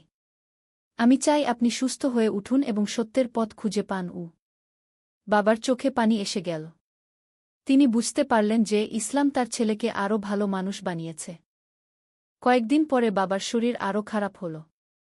মৃত্যুর আগে তিনি তার ছেলেকে ডেকে বললেন, বৎস, আমি এখন বুঝতে পারছি যে তোমার পথই সত্য। আমিও ইসলাম গ্রহণ করতে চাই। যুবক আনন্দে ও দুঃখে একসাথে কেঁদে ফেল। বাবা কলেমা পড়লেন এবং কয়েক ঘণ্টা পর তিনি ইন্তেকাল করলেন। যুবক মনে করল যে তার বাবা ঈমানের সাথেই দুনিয়া থেকে বিদায় নিয়েছেন। ত্রয়োদশ অধ্যায়, ইসলামী সমাজের বিকাশ। বাবার মৃত্যুর পর যুবকটি আরও বেশি করে দাওয়াতের কাজে মনোনিবেশ করল। তার নেতৃত্বে ছোট একটি ইসলামী সমাজ গড়ে উঠল। এই সমাজের বৈশিষ্ট্য ছিল, সবাই একসাথে নামাজ পড়ত। ধনী গরিবের মধ্যে কোনো ভেদাভেদ ছিল না। কেউ সমস্যায় পড়লে সবাই সাহায্য করত। কোনো মিথ্যা, প্রতারণা, চুরি ডাকাতি ছিল না। নারী পুরুষ সবাই সম্মানিত জীবনযাপন করত। আশেপাশের শহর থেকে মানুষ এসে এই সমাজ দেখে অবাক হতো। তারা বলত, এরা কিভাবে এত শান্তিতে, ভালোবাসায় থাকে? একদিন পাশের শহর থেকে এক ব্যবসায়ী এলেন। তিনি কয়েকদিন এই মুসলিম সমাজে থেকে গেলেন। তিনি দেখলেন যে এখানে কেউ তার সাথে প্রতারণা করে না। সবাই সৎ ব্যবসা করে। কেউ দরিদ্র হলে সবাই তাকে সাহায্য করে। ব্যবসায়ী যুবকটির কাছে এসে বললেন, আপনাদের এই জীবন ব্যবস্থা অসাধারণ। এর রহস্য কি? যুবক বলল, আমাদের একমাত্র গোপন কথা হল, আমরা আল্লাহকে ভয় করি এবং একে অপরকে ভালোবাসি। আমরা জানি যে আমরা যা কিছু করি, আল্লাহ সব দেখেন। তাই আমরা সৎ কাজ করতে চেষ্টা করি। ব্যবসায়ী বললেন, আমিও এই ধর্ম গ্রহণ করতে চাই। এভাবে ধীরে ধীরে ইসলাম ছড়িয়ে পড়তে লাগল। চতুর্দশ অধ্যায়, জীবনের শেষ পর্যায়ে। অনেক বছর পেরিয়ে গেল। যুবকটি এখন একজন বয়স্ক, সম্মানিত ব্যক্তি। তার চুলদাড়ি সাদা হয়ে গেছে। কিন্তু তার চোখে এখনও সেই তেজ, সেই উৎসাহ। তিনি এই দীর্ঘ জীবনে অনেক মানুষকে ইসলামের পথে আনতে পেরেছেন। অনেক মসজিদ, মাদ্রাসা, এতিমখানা তৈরি করেছেন। গরিব দুঃখীদের সেবা করেছেন। একদিন তিনি অসুস্থ হয়ে পড়লেন। তার ছেলেমেয়েরা, শিষ্যরা তার চারপাশে জড়ো হলেন। মৃত্যুর আগে তিনি তাদেরকে বললেন, আমার প্রিয় সন্তানেরা, আমি আমার জীবনে যা পেয়েছি তা আল্লাহর অনুগ্রহেই পেয়েছি। আমি কিছুই ছিলাম না, সত্যের সন্ধানী একজন তরুণ ছিলাম মাত্র। আল্লাহ আমাকে হিদায়াত দান করেছেন। তোমরাও সত্যের পথে চলো। আল্লাহকে ভয় করো। মানুষের সেবা করো। ইসলামের সুন্দর শিক্ষাগুলো অন্যদের কাছে পৌঁছে দাও। মনে রেখো, দুনিয়ার জীবন ক্ষণস্থায়ী। আসল জীবন পরকালে। সেই জীবনের জন্য প্রস্তুতি নাও। এই কথা বলে তিনি চোখ বন্ধ করলেন এবং খিলা ইলাহা ইল্লাল্লাহকে পড়তে পড়তে ইন্তেকাল করলেন। উপসংহার: অনন্ত প্রভাব। তার মৃত্যুর পর পুরো শহরের মানুষ তার জানাজায় অংশগ্রহণ করল। হিন্দু, বৌদ্ধ, খ্রিস্টান সবাই এসেছিল। কারণ তিনি সবার কাছেই ছিলেন একজন সৎ, দয়ালু মানুষ। তার মৃত্যুর পরও তার রেখে যাওয়া আদর্শ, শিক্ষা প্রতিষ্ঠান, দাতব্য সংস্থাগুলো কাজ করতে থাকল। তার শিষ্যরা তার কাজ এগিয়ে নিয়ে গেল। বছরের পর বছর ধরে মানুষেরা তার কথা স্মরণ করল। কিভাবে একজন সত্যসন্ধানী তরুণ ইসলাম গ্রহণ করে গোটা সমাজকে পরিবর্তন করে দিয়েছিল। তার জীবনী থেকে মানুষেরা শিক্ষা নিত। সত্যের সন্ধান করতে হবে, যতই কষ্ট হোক। পরিবার পরিজনের বিরোধিতা সত্ত্বেও সত্যকে আঁকড়ে ধরতে হবে। ইসলাম গ্রহণের পর জীবনযাত্রায় পরিবর্তন আনতে হবে। অন্যদের কাছে ইসলামের দাওয়াত পৌঁছাতে হবে। সব ধরনের মানুষের সাথে ভালো ব্যবহার করতে হবে। শিক্ষা ও উপদেশ। এই গল্প থেকে আমরা যে শিক্ষাগুলো পাই: ১. সত্যসন্ধান, জীবনের প্রকৃত উদ্দেশ্য খোঁজা প্রতিটি মানুষের দায়িত্ব। যুবকটি মূর্তি পূজায় সন্তুষ্ট না হয়ে আসল স্রষ্টার সন্ধান করেছিল। ২. ধৈর্য ও অধ্যবসায়, সত্যের পথে চলতে হলে অনেক বাধাবিপত্তির সম্মুখীন হতে হয়। কিন্তু ধৈর্য রেখে এগিয়ে যেতে হয়। ৩. পারিবারিক সম্পর্ক, ইসলাম গ্রহণের পর পরিবারের সাথে সম্পর্ক ছিন্ন করা নয়, বরং আরও ভালো আচরণ করতে হয়। ৪. দাওয়াতের গুরুত্ব, নিজে সত্য পথ পেয়ে বসে থাকলে চলবে না। অন্যদেরকেও সেই পথে আনার চেষ্টা করতে হবে। ৫. সামাজিক দায়বদ্ধতা, একজন মুসলিমের উচিত সমাজের কল্যাণে কাজ করা, গরিব দুঃখীদের সেবা করা। ৬. আল্লাহর উপর ভরসা, জীবনের সব বিষয়ে আল্লাহর উপর ভরসা রাখতে হবে। তিনিই সব সমস্যার সমাধান দিতে পারেন। ৭. আখিরাতের প্রস্তুতি, দুনিয়ার জীবন ক্ষণস্থায়ী। আসল জীবন পরকালে। তাই সেই জীবনের জন্য প্রস্তুতি নিতে হবে। এই গল্পটি আমাদের মনে করিয়ে দেয় যে ইসলাম শুধু একটা ধর্ম নয়, এটা একটা পূর্ণাঙ্গ জীবন ব্যবস্থা, যা মানুষের ব্যক্তিগত ও সামাজিক জীবনকে সুন্দর করে তোলে। আল্লাহ আমাদের সবাইকে হিদায়াত দান করুন এবং সিরাতুল মুস্তাকিমে চলার তৌফিক দান করুন। আমিন। একদিন আলী সাহেব সোহেলের অফিসে এলেন। সোহেল তাকে দেখে অবাক হয়ে গেল। স্যার, আপনি এখানে? হ্যাঁ সোহেল, তোমার অফিস একবার দেখতে চাইলাম। খুব সুন্দর হয়েছে গু। আলী সাহেব পুরো অফিস ঘুরে দেখলেন। কর্মচারীদের সাথে কথা বললেন। তারপর সোহেলের রুমে এসে বসলেন। সোহেল, তুমি অনেক দূর এসেছ। মনে আছে ৭ বছর আগে তুমি যখন আমার অফিসে প্রথম এসেছিলে চা বানানোর কাজ করতে? হ্যাঁ স্যার, সব মনে আছে। আমি গর্বিত যে আমি তোমাকে একটা সুযোগ দিয়েছিলাম, আর তুমি সেই সুযোগকে কাজে লাগিয়েছ। জানো সফলতার মূল সূত্র কি? কি স্যার? কঠোর পরিশ্রম, সততা আর হাল না ছাড়া। তোমার মধ্যে এই ৩টা গুণই আছে গু। সোহেল চোখে জল নিয়ে বলল, আপনি না থাকলে আজ আমি এখানে পৌঁছাতে পারতাম না স্যার। না সোহেল, আমি শুধু একটা দরজা খুলে দিয়েছিলাম। ভেতরে ঢুকে পথ তৈরি করেছ তুমি নিজে গু। আলী সাহেব চলে যাওয়ার আগে বললেন, আমার একটা বড় প্রজেক্ট আছে, একটা 20 ফ্লোর বিজনেস টাওয়ার। আমি চাই তুমি এই প্রজেক্টে আমার সাথে পার্টনার হও। ৫০-৫০। রাজি? সোহেল অবাক হয়ে গেল। এত বড় প্রজেক্ট? স্যার, আমার কি যথেষ্ট সামর্থ্য আছে? আছে, আমি বিশ্বাস করি। সোহেল রাজি হয়ে গেল। এটা তার জীবনের সবচেয়ে বড় প্রজেক্ট হবে। ৫০ অধ্যায়, বড় চ্যালেঞ্জ। 20 ফ্লোর বিজনেস টাওয়ারের কাজ শুরু হল। এটা সোহেলের জীবনের সবচেয়ে বড় চ্যালেঞ্জ। প্রজেক্টের বাজেট প্রায় ১০ করোড় টাকা। সোহেলকে 5 করোড় টাকা ইনভেস্ট করতে হবে। সোহেল তার সব সঞ্চয়ে ব্যাংক লোন আর কিছু ইনভেস্টর থেকে টাকা জোগাড় করল। এটা একটা বিশাল ঝুঁকি। যদি প্রজেক্ট ব্যর্থ হয় সব শেষ। মিনা চিন্তিত ছিল। সোহেল, এত বড় ঝুঁকি নেওয়া ঠিক হবে? মিনা, জীবনে বড় কিছু করতে হলে ঝুঁকি নিতে হয়। আমি এই সুযোগ হাতছাড়া করতে চাই না গিয়ে। কিন্তু যদি কিছু ভুল হয়? ভুল হবে না। আমি আলী সাহেবের সাথে আছি। উনি আমাকে গাইড করবেন। প্রজেক্ট শুরু হল। প্রথম 6 মাস সব ভালোই চলছিল। কাজ সময়মতো হচ্ছে, বাজেট ঠিক আছে। কিন্তু 7 মাসের মাথায় একটা বড় সমস্যা দেখা দিল। একজন প্রধান ইনভেস্টর হঠাৎ তার টাকা ফেরত চাইলেন। তিনি অন্য একটা জরুরি কাজে টাকা লাগবে বলে জানালেন। 1 করোড় টাকা ফেরত দিতে হবে। সোহেল বিপদে পড়ে গেল। 1 করোড় টাকা এখন কোথায় পাবে? প্রজেক্টে সব টাকা ঢেলে দিয়েছে। সে আলী সাহেবের সাথে কথা বলল। আলী সাহেব বললেন, চিন্তা করো না, আমি ব্যবস্থা করছি। কিন্তু আলী সাহেবও বড় একটা প্রজেক্টে আটকে আছেন। তার হাতে লিকুইড ক্যাশ নেই। সোহেল অন্য ব্যাংক থেকে লোন নেওয়ার চেষ্টা করল। কিন্তু ব্যাংক বলল, ইতিমধ্যে তার অনেক লোন আছে, নতুন লোন দিতে পারবে না। সোহেল রাতে ঘুমাতে পারছিল না। খাওয়া দাওয়া বন্ধ করে দিয়েছিল। মিনা তাকে দেখে খুব চিন্তিত হয়ে গেল। সোহেল, প্লিজ নিজেকে এভাবে শেষ করে ফেলো না। কোনো একটা রাস্তা বের হবেই কি। কিন্তু সোহেল কোনো রাস্তা দেখতে পাচ্ছিল না। ইনভেস্টর 15 দিন সময় দিয়েছে। 15 দিনের মধ্যে টাকা ফেরত না দিলে তিনি আইনি ব্যবস্থা নেবেন। 10 দিন কেটে গেল। সোহেল কোনো সমাধান খুঁজে পেল না। সে প্রায় হাল ছেড়ে দিয়েছিল।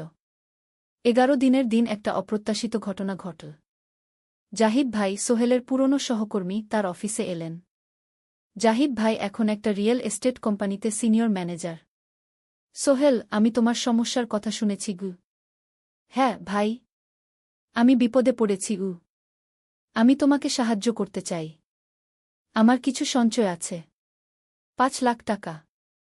তুমি নাও। সোহেল চোখে জল নিয়ে বলল, ভাই আমি কিছু বলার দরকার নেই। তুমি আমাকে অনেক কিছু শিখিয়েছ। তোমার কাছ থেকে পরিশ্রম আর সততা শিখেছি। এখন আমার পালা তোমাকে সাহায্য করার। জাহিদ ভাই চলে যাওয়ার পর আরও 2 জন এলো। একজন সোহেলের পুরনো ক্লায়েন্ট, আরেকজন তার কর্মচারী।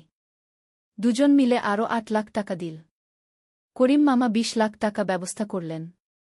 তার কিছু বন্ধুদের কাছ থেকে ধার করে। মিনা তার সব গয়না বিক্রি করে 10 লাখ টাকা দিল। সবাই মিলে প্রায় 45 লাখ টাকা জোগাড় হল। বাকি 65 লাখ টাকা সোহেল তার অফিসের সব অ্যাসেট বিক্রি করে আর একটা প্রাইভেট ফিন্যান্স কোম্পানি থেকে উচ্চ সুদে লোন নিয়ে ব্যবস্থা করল। ঠিক 14 দিনের দিন সোহেল ইনভেস্টরকে 1 করোড় টাকা ফেরত দিল। ইনভেস্টর টাকা নিয়ে চলে গেলেন। সোহেল তার অফিসে ফিরে এসে চেয়ারে বসে কাঁদল। এত চাপ, এত টেনশন, সব যেন একসাথে বের হয়ে এল। মিনা এসে তাকে জড়িয়ে ধরল। আমরা পেরেছি সোহেল, আমরা পেরেছি। 16 অধ্যায়, পুনরুদ্ধার। এই ঘটনার পর সোহেল আরও সাবধান হয়ে গেল। সে বুঝল, ব্যবসায় শুধু সাহস নয়, বুদ্ধিও লাগে। ঝুঁকি নিতে হয়, কিন্তু হিসাব করে। প্রজেক্ট চলতে থাকল। এবার সোহেল আরও সতর্কতার সাথে সব কিছু পরিচালনা করল। প্রতিটা খরচ হিসাব করল, প্রতিটা সিদ্ধান্ত ভেবেচিন্তে নিল। আরও 1 বছর পর 20 ফ্লোর বিজনেস টাওয়ার সম্পন্ন হল। চমৎকার বিল্ডিং। শহরের অন্যতম সুন্দর ভবন। বিল্ডিংয়ের উদ্বোধন অনুষ্ঠানে শহরের মেয়র এলেন। অনেক ব্যবসায়ী, সাংবাদিক এলো। সোহেলের নাম পত্রিকায় ছাপা হল। স্বপ্নের শহরে এক তরুণ উদ্যোক্তার সফলতার গল্প। প্রজেক্ট থেকে সোহেলের লাভ হল প্রায় 2 করোড় টাকা। এই টাকা দিয়ে সে সব ঋণ শোধ করল। জাহিদ ভাইয়ের টাকা ফেরত দিল। করিম মামার ঋণ শোধ করল। যারা সাহায্য করেছিল সবাইকে টাকা ফেরত দিল। মিনার জন্য নতুন গয়না কিনল। আরও সুন্দর। তার মাকে গ্রামে একটা নতুন পাকা বাড়ি বানিয়ে দিল। মা কাঁদতে কাঁদতে বললেন, তোর বাবা বেঁচে থাকলে কত খুশি হতো। তুই আমার সব স্বপ্ন পূরণ করেছিস। সোহেল নিজেদের জন্য একটা ফ্ল্যাট কিনল। 4 রুমের ফ্ল্যাট, সমুদ্রের কাছে। এখন আর ভাড়া বাড়িতে থাকতে হয় না। 17 অধ্যায়, প্রতিদান। সোহেল এখন একজন প্রতিষ্ঠিত উদ্যোক্তা। কিন্তু সে তার শেখ ভোলেনি। যে গ্রাম থেকে সে এসেছে, যারা তাকে সাহায্য করেছে, কাউকেই ভোলেনি। সে তার গ্রামে একটা স্কুল বানিয়ে দিল। সোহেল ফাউন্ডেশন স্কুল কু গরিব ছেলেমেয়েরা ফ্রিতে পড়তে পারবে। ভালো শিক্ষক নিযোগ দিল। ভালো পড়াশোনার ব্যবস্থা করল। শহরে একটা ফ্রি মেডিকেল ক্লিনিক খুল। গরিব মানুষরা ফ্রিতে চিকিৎসা পাবে। প্রতি বছর 10 জন মেধাবী কিন্তু গরিব ছাত্রছাত্রীকে স্কলারশিপ দেওয়া শুরু করল। তারা বিনামূল্যে পড়াশোনা করতে পারবে। একদিন একটা টিভি চ্যানেল সোহেলের ইন্টারভিউ নিতে এলো।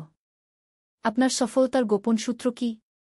সোহেল একটু ভেবে বলল, কঠোর পরিশ্রম, সততা আর হাল না ছাড়া। এই 3টা জিনিস যদি কারো মধ্যে থাকে, সে যে কোনো কিছু অর্জন করতে পারে।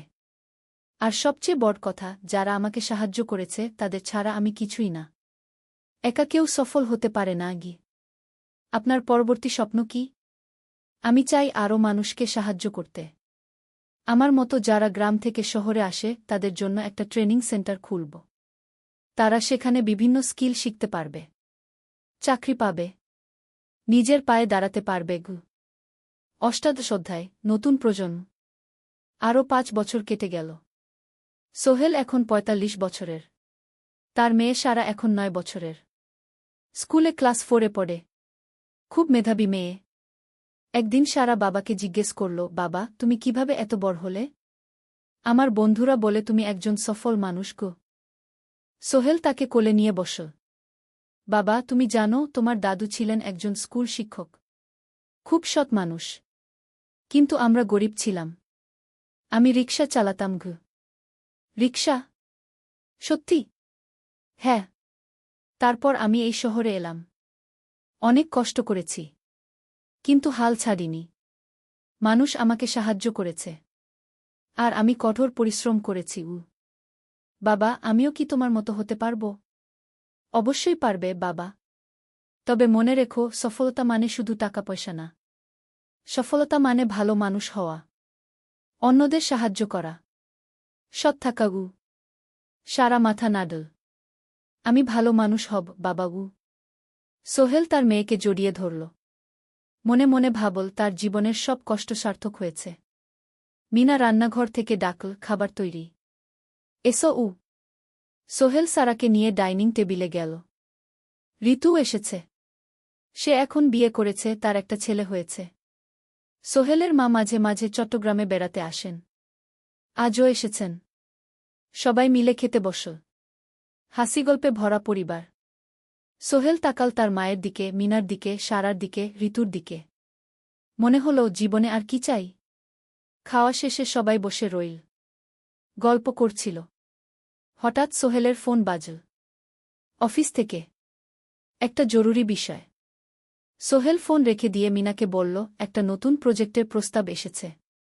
একটা এতিমখানা বানানোর কাজ। সরকারি প্রজেক্ট। তুমি নেবে? অবশ্যই। এটা আমার স্বপ্নের প্রজেক্ট। যেসব বাচ্চাদের বাবা মা নেই তাদের জন্য একটা সুন্দর জায়গা। মিনা হাসল। তুমি কখনো বদলাও না। এখনো অন্যদের কথা ভাবো। এটাই তো জীবন মিনা। শুধু নিজের জন্য বাঁচলে কি হবে? 49 অধ্যায়, উত্তরাধিকার। 10 বছর আরও কেটে গেল। সোহেল এখন 55 বছরের। তার চুলে পাক ধরেছে। কিন্তু শক্তি এখনো আগের মতোই। সারা এখন 19 বছরের। সে বিশ্ববিদ্যালয়ে ইঞ্জিনিয়ারিং পড়ছে। সে চায় বাবার মতো কনস্ট্রাকশন ইন্ডাস্ট্রিতে কাজ করতে। একদিন সারা বাবাকে বলল, বাবা, আমি তোমার কোম্পানিতে কাজ করতে চাই। এখনো তো তোর পড়াশোনা বাকি। জানি। কিন্তু আমি এখন থেকেই শিখতে চাই। ছুটির দিনে তোমার সাথে সাইটে যেতে চাই। দেখতে চাই কিভাবে কাজ হয়। সোহেল খুশি হয়ে গেল। তার মেয়ে তার পথ অনুসরণ করতে চায়। ঠিক আছে। কিন্তু শর্ত হল, তোকে সবকিছু নিজ থেকে শিখতে হবে। কোনো স্পেশাল ট্রিটমেন্ট পাবি না। আমি তো তাই চাই বাবাগু। সারা তার বাবার সাথে কাজ শিখতে শুরু করল। সে দেখল কিভাবে শ্রমিকরা কাজ করে, কিভাবে ম্যাটেরিয়াল বাছাই করতে হয়, কিভাবে একটা প্রজেক্ট ম্যানেজ করতে হয়। সোহেল তাকে কোনো সহজ পথ দিল না। সারাকেও সবার মতো কষ্ট করতে হল। সাইটে রোদে দাঁড়িয়ে থাকতে হল। শ্রমিকদের সাথে কথা বলতে হল। কিন্তু সারা হাল ছাড়ল না। সে তার বাবার মেয়ে। পরিশ্রম করতে জানে। 3 বছর পর সারা গ্রাজুয়েট হল। সে সোহেলের কোম্পানিতে জুনিয়র প্রজেক্ট ম্যানেজার হিসেবে যোগ দিল। সোহেল ধীরে ধীরে সারাকে বড় দায়িত্ব দিতে শুরু করল। সারা তার বাবার মতোই সৎ, পরিশ্রমী। 20 অধ্যায়, সমাপ্তি নয়, নতুন শুরু। আরও 5 বছর পর সোহেল এখন 60 বছরের। সে সিদ্ধান্ত নিল, এবার অবসর নেওয়ার সময় এসেছে। কোম্পানির দায়িত্ব সারাকে দেবে। একটা অনুষ্ঠান করা হল। সোহেল আনুষ্ঠানিকভাবে কোম্পানির চেয়ারম্যান পদ থেকে অবসর নিল। সারা হল নতুন ম্যানেজিং ডিরেক্টর। সোহেল তার বক্তব্যে বলল, আমি যখন এই শহরে এসেছিলাম আমার পকেটে ছিল মাত্র 5,000 টাকা। একটা ছোট্ট ব্যাগ। আর অনেক স্বপ্ন। আজ 40 বছর পর আমি পেছনে ফিরে তাকাই, দেখি একটা দীর্ঘ পথ। সেই পথে অনেক কষ্ট ছিল, অনেক বাধা ছিল। কিন্তু ছিল অনেক ভালোবাসাও। অনেক মানুষের সাহায্যও। আমি বিশ্বাস করি সফলতা একা আসে না। এটা আসে অনেক মানুষের সমর্থন, ভালোবাসা আর বিশ্বাস নিয়ে। আমি যা কিছু অর্জন করেছি তা আমার একার না। এটা আমার পরিবারের, আমার কর্মচারীদের, আমার বন্ধুদের, সবার। আজ আমি আমার মেয়ে সারার হাতে এই দায়িত্ব তুলে দিচ্ছি। আমি জানি সে আমার চেয়ে ভালো করবে। কারণ সে শিখেছে আমার ভুল থেকে, আমার অভিজ্ঞতা থেকে। অনুষ্ঠান শেষ হল। সবাই চলে গেল। সোহেল আর মিনা অফিসে একা দাঁড়িয়ে রইল। মিনা, মনে আছে আমরা প্রথম কখন দেখা হয়েছিলাম? হ্যাঁ, তোমার সেই ছোট্ট মুদি দোকানে। তুমি বিস্কুট কিনতে এসেছিলে। কে ভেবেছিল সেই দিন থেকে আমাদের এই পর্যস্বপ্নের শহর। প্রথম অধ্যায়, যাত্রা শুরু। সকাল 7টা বেজে গেছে। ঢাকার কমলাপুর রেলস্টেশনে মানুষের ভিড়। চারদিকে চা বিস্কুট বিক্রেতাদের চিৎকার, ট্রেনের হর্ন আর যাত্রীদের কোলাহল। এই বিশাল ভিড়ের মধ্যে একটা ছোট্ট ব্যাগ হাতে দাঁড়িয়ে আছে সোহেল। বয়স মাত্র 22। গায়ের রং শ্যামলা, চোখে স্বপ্নের ঝিলিক। ভাইজা, চট্টগ্রামের টিকিট আছে? সোহেল টিকিট কাউন্টারের সামনে দাঁড়িয়ে জিজ্ঞেস করল। আছে। 3 টাকা। কাউন্টারের লোকটা উত্তর দিল। সোহেল তার পকেট থেকে টাকা বের করল। মোট 5,000 টাকা। এই টাকা সে জমিয়েছে গত 3 বছরে রিকশা চালিয়ে। তার স্বপ্ন ছিল চট্টগ্রাম গিয়ে একটা ভালো চাকরি পাওয়া। গ্রামে আর থাকতে চায় না সে। বাবা মারা গেছেন 10 বছর আগে। মা আর ছোট বোন ঋতুকে নিয়ে সংসার চালাচ্ছিল রিকশা চালিয়ে। কিন্তু এভাবে তো আর সারা জীবন চলবে না। টিকিট কেটে সোহেল প্ল্যাটফর্মে এলো। ট্রেন ছাড়বে আর মাত্র 15 মিনিট পরে। সে একটা বেঞ্চে বসে পড়ল। ব্যাগটা বুকের কাছে চেপে ধরল। এই ব্যাগে আছে তার সব সম্পদ, কিছু কাপড়, একটা ছোট্ট ফটো ফ্রেমে বাবা মায়ের ছবি, আর কিছু টাকা। কোথায় যাচ্ছেন? পাশে বসা একজন বয়স্ক মানুষ জিজ্ঞেস করলেন। চট্টগ্রাম কাকা। চাকরি খুঁজতে যাচ্ছি। কে? সোহেল বিনয়ের সাথে উত্তর দিল। ভালো। তবে শহরে সাবধানে থাকবেন। শহর মানে অনেক সুযোগ, কিন্তু অনেক ফাঁদও আছে। বয়স্ক লোকটা বললেন। সোহেল মাথা নাড়ল। সে জানে শহরের জীবন সহজ না। কিন্তু তার কোনো বিকল্প নেই। গ্রামে রিকশা চালিয়ে মাসে 3,500 টাকা আয় হতো। তার মধ্যে সংসার চালাতে হতো, বোনের স্কুলের খরচ দিতে হতো, মায়ের ওষুধের খরচ দিতে হতো। কিছুই বাঁচত না। আর এই জীবন থেকে বেরোনোর একটাই পথ, শহরে গিয়ে ভালো কাজ খুঁজে নেওয়া। সোহেল মনে মনে ভাবল তার বাবার কথা। বাবা ছিলেন একজন স্কুল শিক্ষক। খুব সৎ মানুষ ছিলেন। সবসময় বলতেন, সোহেল, তুই লেখাপড়া শিখে বড় মানুষ হবি। আমাদের পরিবারে আর কেউ বড় চাকরি করেনি। তুই করবি। কিন্তু বাবা যখন মারা গেলেন তখন সোহেল মাত্র এসএসসি পরীক্ষা দিয়েছে। ফলাফল ভালো হয়েছিল, জিপিএ অর্ধচতু। কিন্তু বাবার মৃত্যুর পর আর পড়া হল না।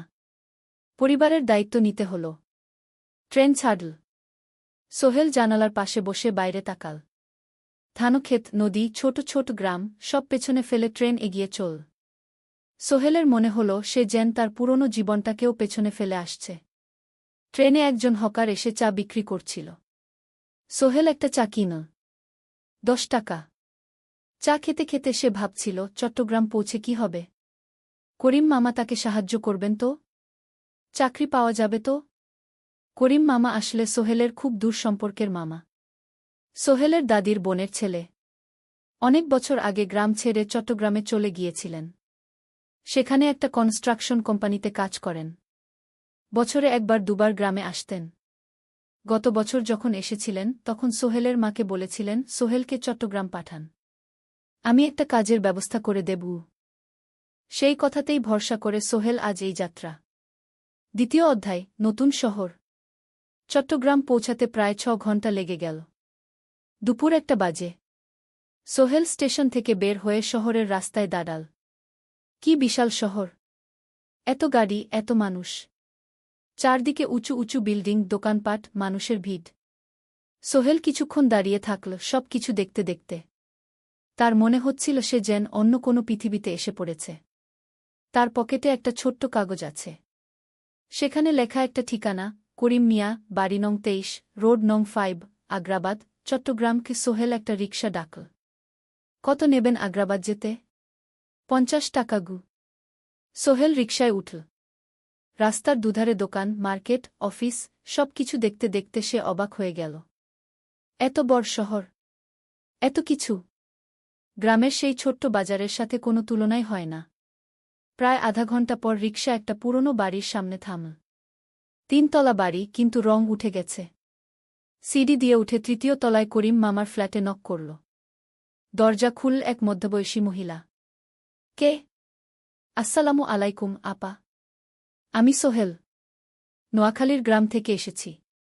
করিম মামা বাড়িতে আছেন? মহিলা তাকে মাথা থেকে পা পর্যন্ত দেখল। করিম তো অফিসে গেছে। তুমি কে? কোথা থেকে এসেছ? সোহেল সব খুলে বলল। মহিলা তাকে ভেতরে ঢুকতে দিল। বসো। করিম সন্ধ্যায় ফিরবে গু। ফ্ল্যাটটা ছোট। 2টো রুম, একটা ছোট্ট রান্নাঘর আর একটা বাথরুম। কিন্তু সোহেলের কাছে খুব সুন্দর লাগল। গ্রামের সেই টিনের ঘরের চেয়ে তো অনেক ভালো।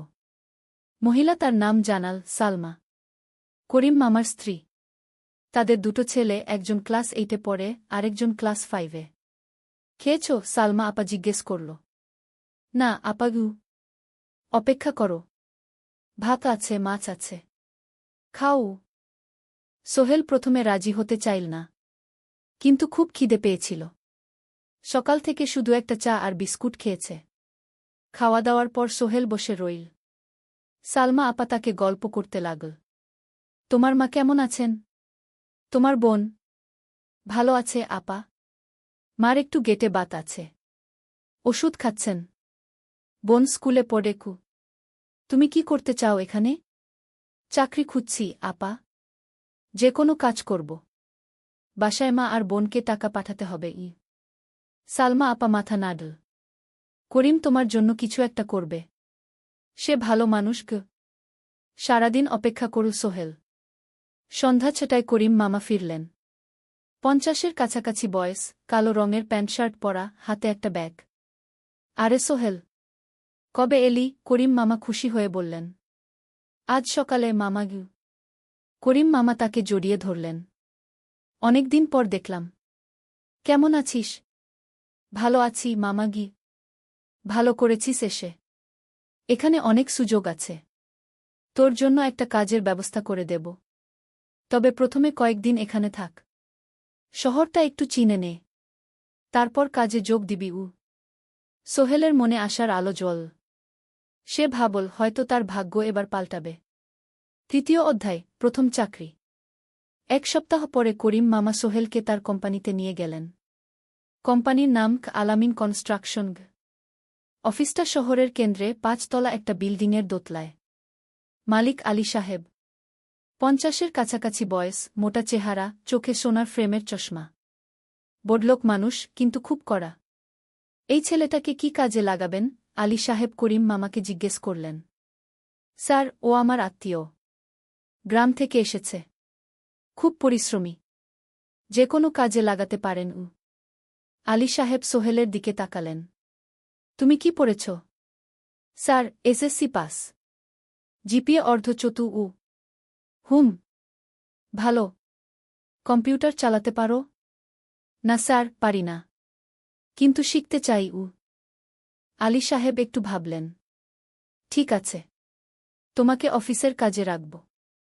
ফাইল গুছানো, চা বানানো, কাগজপত্র নিয়ে যাওয়ানা, এসব। মাসে 5,000 টাকা। রাজি আছো?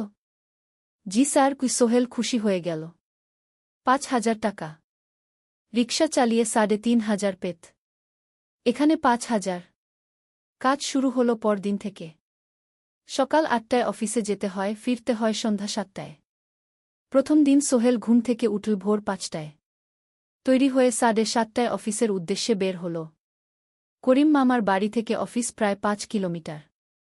বাসে যেতে হয়।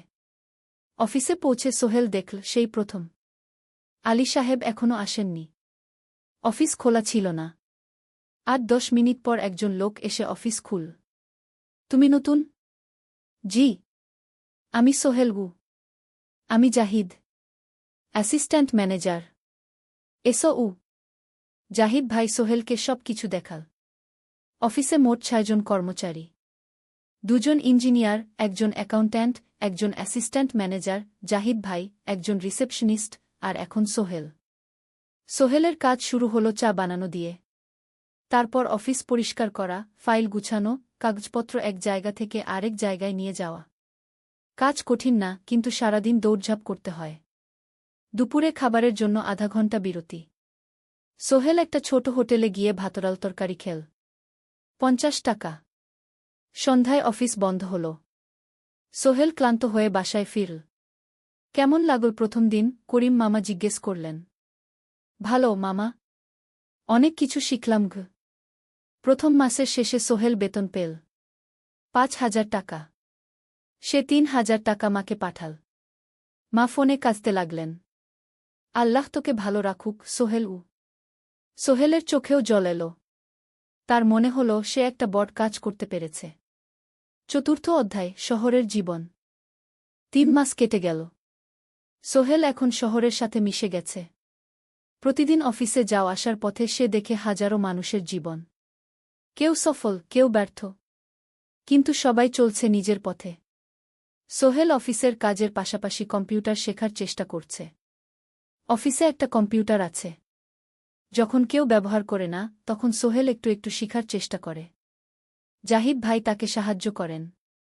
সোহেল, তুমি যদি কম্পিউটার ভালোভাবে শিখতে পারো, তাহলে তোমার ভবিষ্যৎ উজ্জ্বল। জাহিদ ভাই একদিন বললেন। কিভাবে শিখব ভাই? ট্রেনিং সেন্টারে যাও। সন্ধ্যায় ক্লাস আছে। মাসে 2,000 টাকা লাগবে গি। সোহেল ভাবল, 2,000 টাকা অনেক, কিন্তু এটা বিনিয়োগ, ভবিষ্যতের জন্য। সে একটা ট্রেনিং সেন্টারে ভর্তি হল। সপ্তাহে 3 দিন, সন্ধ্যা 7:30 থেকে রাত 9টা পর্যন্ত ক্লাস। কম্পিউটারের basic, Word, Excel, PowerPoint, internet ব্যবহার। একদিন অফিস থেকে ফেরার সময় সোহেল একটা দোকানে চা খেতে গেল। দোকানের পাশেই একটা ছোট্ট মুদি দোকান। সেখানে একটা মেয়ে বসে আছে। বয়স হবে 20-এর কাছাকাছি। সাদাসিধে চেহারা, সাদা শাড়ি পরা, কিন্তু চোখে এক ধরনের দৃঢ়তা। ভাইজা, 1 প্যাকেট বিস্কুট দেন কি? সোহেল বলল। মেয়েটা বিস্কুট দিল। 20 টাকা। সোহেল টাকা দিয়ে যাচ্ছিল, হঠাৎ মেয়েটা বলল, আপনি নতুন এসেছেন এই এলাকায়, তাই না? হ্যাঁ। 3 মাস হল। কিভাবে বুঝলেন? আপনার চেহারা দেখেই বোঝা যায়। এখনও গ্রামের ছোঁয়া আছে। আর আপনি প্রতিদিন এই পথ দিয়ে যান। দেখেছি কি? মেয়েটা হাসল। সোহেলও হেসে ফেল। আপনি খুব পর্যবেক্ষক মনে হচ্ছে গি। জীবনে অনেক কিছু দেখেছি, তাই মানুষকে চিনতে শিখেছি গি। আপনার নাম? মিনা। এই দোকান আমার বাবার। উনি অসুস্থ, তাই আমি দেখছি গু। সেদিন থেকে সোহেল প্রায়ই সেই দোকানে যেতে শুরু করল। মিনার সাথে গল্প করত। ধীরে ধীরে তাদের মধ্যে একটা বন্ধুত্ব তৈরি হল। মিনাও তার জীবনের গল্প বলল। মিনার মা মারা গেছেন যখন সে মাত্র 7 বছরের। বাবা আব্দুল হামিদ একা হাতে মিনাকে বড় করেছেন। মুদি দোকান দিয়ে সংসার চালান। মিনা কলেজে পড়ে, অনার্স 2nd ইয়ার। সকালে কলেজে যায়, দুপুরে ফিরে এসে দোকান সামলায়। বাবার হার্টের সমস্যা আছে, তাই ভারী কাজ করতে পারেন না। তোমার স্বপ্ন কি? একদিন সোহেল জিজ্ঞেস করল। গ্র্যাজুয়েশন শেষ করে একটা ভালো চাকরি করব। তারপর বাবাকে ভালো চিকিৎসা করাব।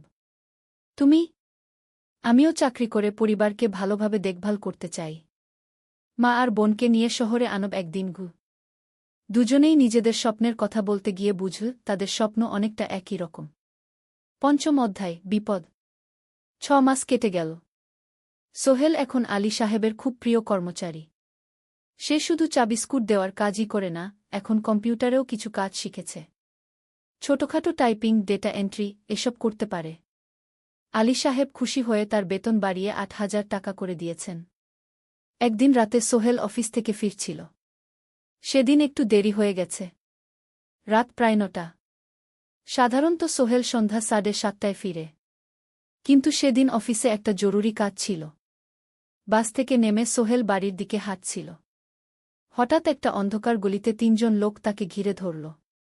তাদের চেহারা দেখেই বোঝা যাচ্ছিল ভালো উদ্দেশ্য নিয়ে আসেনি। টাকা দে, তাড়াতাড়ি, একজন বলল। তার হাতে একটা ছুরি। সোহেল ভয় পেয়ে গেল। ভাই, আমার কাছে খুব কম টাকা আছে গি। যা আছে দে, তাড়াতাড়ি করো। সোহেল কাঁপতে কাঁপতে তার পকেট থেকে 5 টাকা বের করে দিল। এই টাকা দিয়ে সে বাজার করবে ভেবেছিল। কিন্তু ছিনতাইকারীরা সন্তুষ্ট হল না। শুধু 5 টাকা? তোর ব্যাগে কি আছে? তারা সোহেলের ব্যাগ কেড়ে নিল। ব্যাগে ছিল তার মোবাইল, কম্পিউটার ট্রেনিং সেন্টারের সার্টিফিকেট আর কিছু গুরুত্বপূর্ণ কাগজপত্র। না ভাই, ব্যাগটা ফেরত দেন। ওতে আমার জরুরি জিনিস আছে। মোবাইল নিয়ে নেন, কিন্তু ব্যাগটা দেন গু। কিন্তু ওরা শুনল না। একজন সোহেলকে জোরে ধাক্কা দিল। সোহেল পড়ে গেল। মাথা রাস্তার কংক্রিটে ধাক্কা লেগে গেল। রক্ত বের হল। 3 জন দৌড়ে পালিয়ে গেল। কিছুক্ষণ সোহেল অজ্ঞান হয়ে পড়ে রইল। তারপর ধীরে ধীরে জ্ঞান ফিরল। মাথায় প্রচণ্ড ব্যথা। সে উঠে দাঁড়ানোর চেষ্টা করল, কিন্তু মাথা ঘুরছিল। কোনোমতে একটা দেয়াল ধরে দাঁড়াল। একজন পথচারী তাকে দেখে থামল। কি হয়েছে ভাই? ছিনতাই হয়েছে গি? এসো, আমি তোমাকে হাসপাতালে নিয়ে যাই। কিন্তু সোহেল রাজি হল না। না, ঠিক আছি, বাড়ি যেতে পারব। সে কোনোমতে করিম মামার বাড়িতে পৌঁছাল। দরজা খুলেই সালমা আপা চিৎকার করে উঠলেন। ও আল্লাহ! কি হয়েছে? করিম মামা দৌড়ে এলেন। সোহেলকে ভেতরে নিয়ে গেলেন। তার মাথায় জল ঢেলে রক্ত পরিষ্কার করলেন। ক্ষতটা বেশ গভীর। হাসপাতালে যেতে হবে কি? করিম মামা বললেন। তারা একটা অটোরিকশা নিয়ে নিকটস্থ হাসপাতালে গেলেন। ডাক্তার সোহেলের মাথায় 3টা সেলাই দিলেন। বলল, 1 সপ্তাহ বিশ্রাম নিতে হবে। কোনো ভারী কাজ করা যাবে না।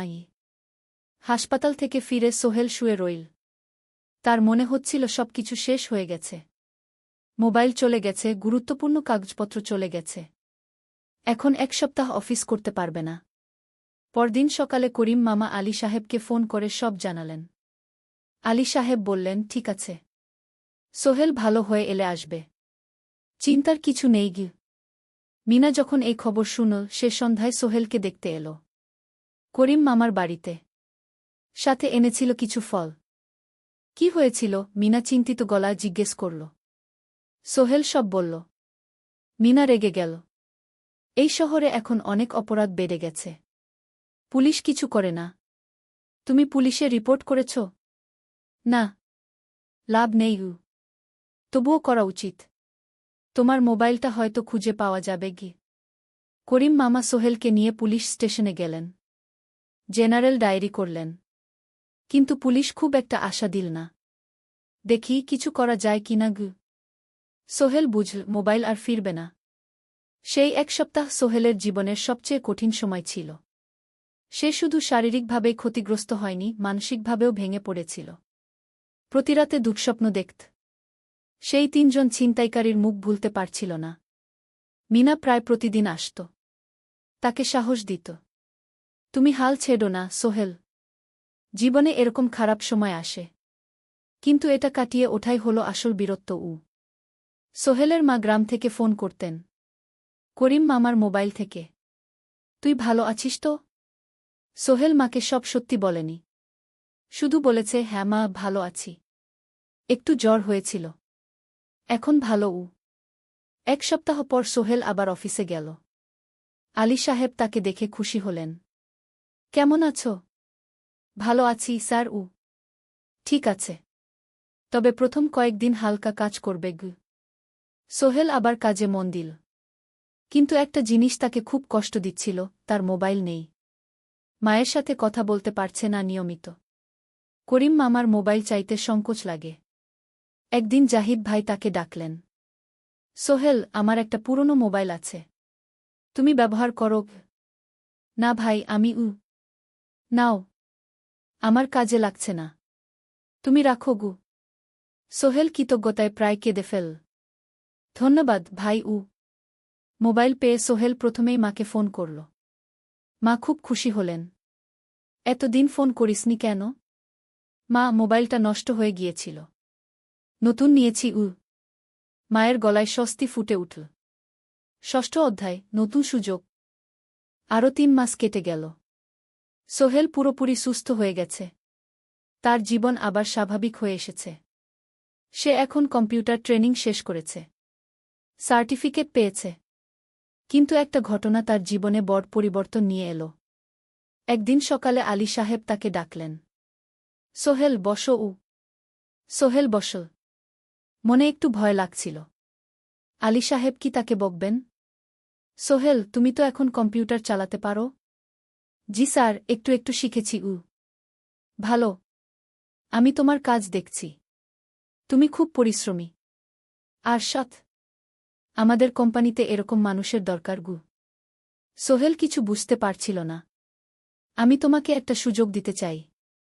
আমাদের কোম্পানি একটা ট্রেনিং প্রোগ্রাম চালু করছে নতুন কর্মচারীদের জন্য। 6 মাসের কোর্স। কম্পিউটার, অ্যাকাউন্টিং, ভবন নির্মাণের হিসাব নিকাশ, প্রজেক্ট ম্যানেজমেন্ট সব শিখবে।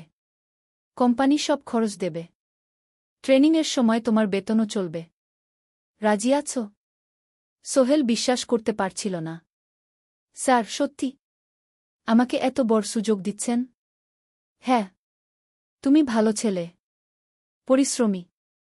আমি তোমাকে এগিয়ে দিতে চাই।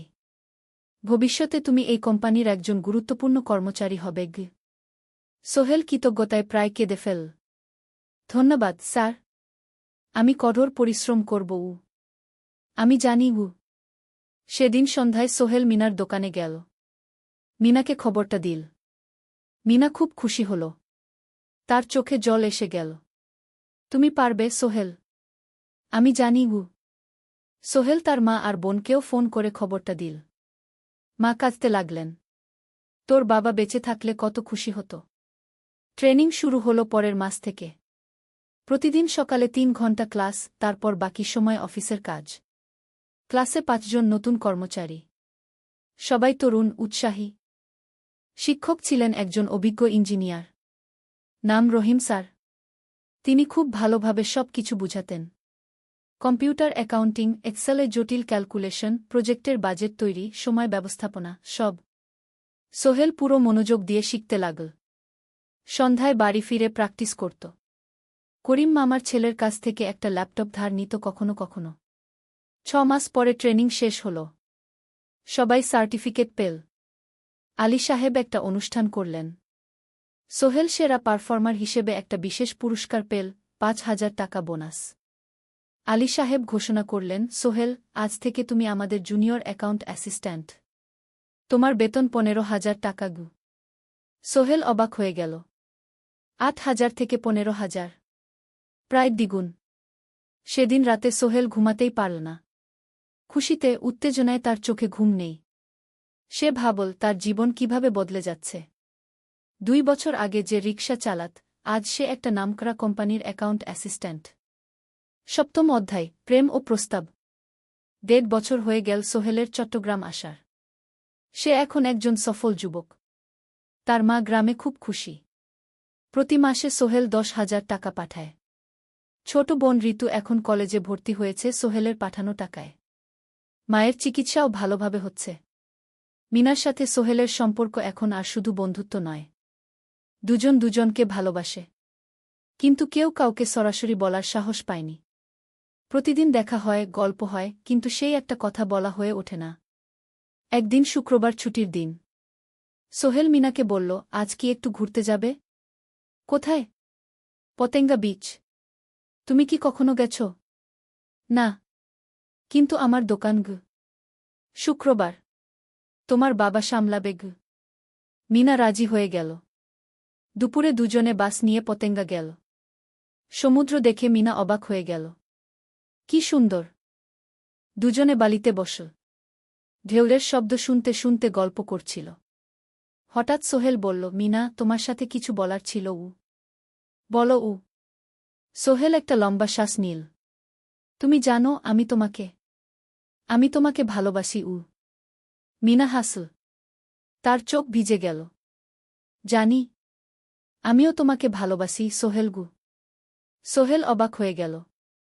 সত্যি? হ্যাঁ। অনেকদিন ধরেই জানি।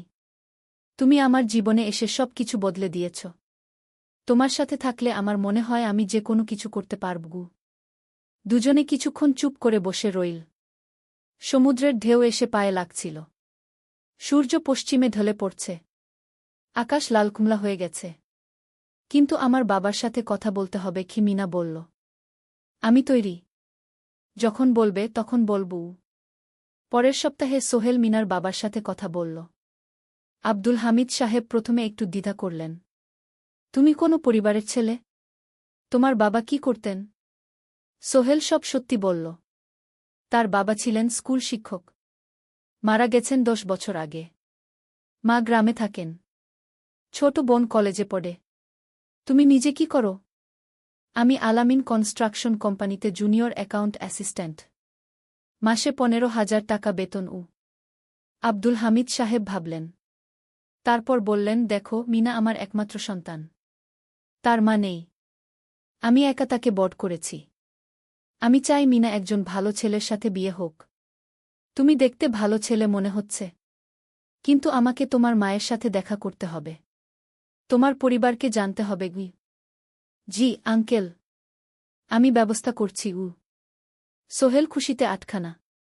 সে সেদিন রাতেই তার মাকে ফোন করল। মাকে সব বলল। মা প্রথমে অবাক হলেন। তারপর খুশি হলেন। মিনা মেয়েটা কেমন? খুব ভালো মা।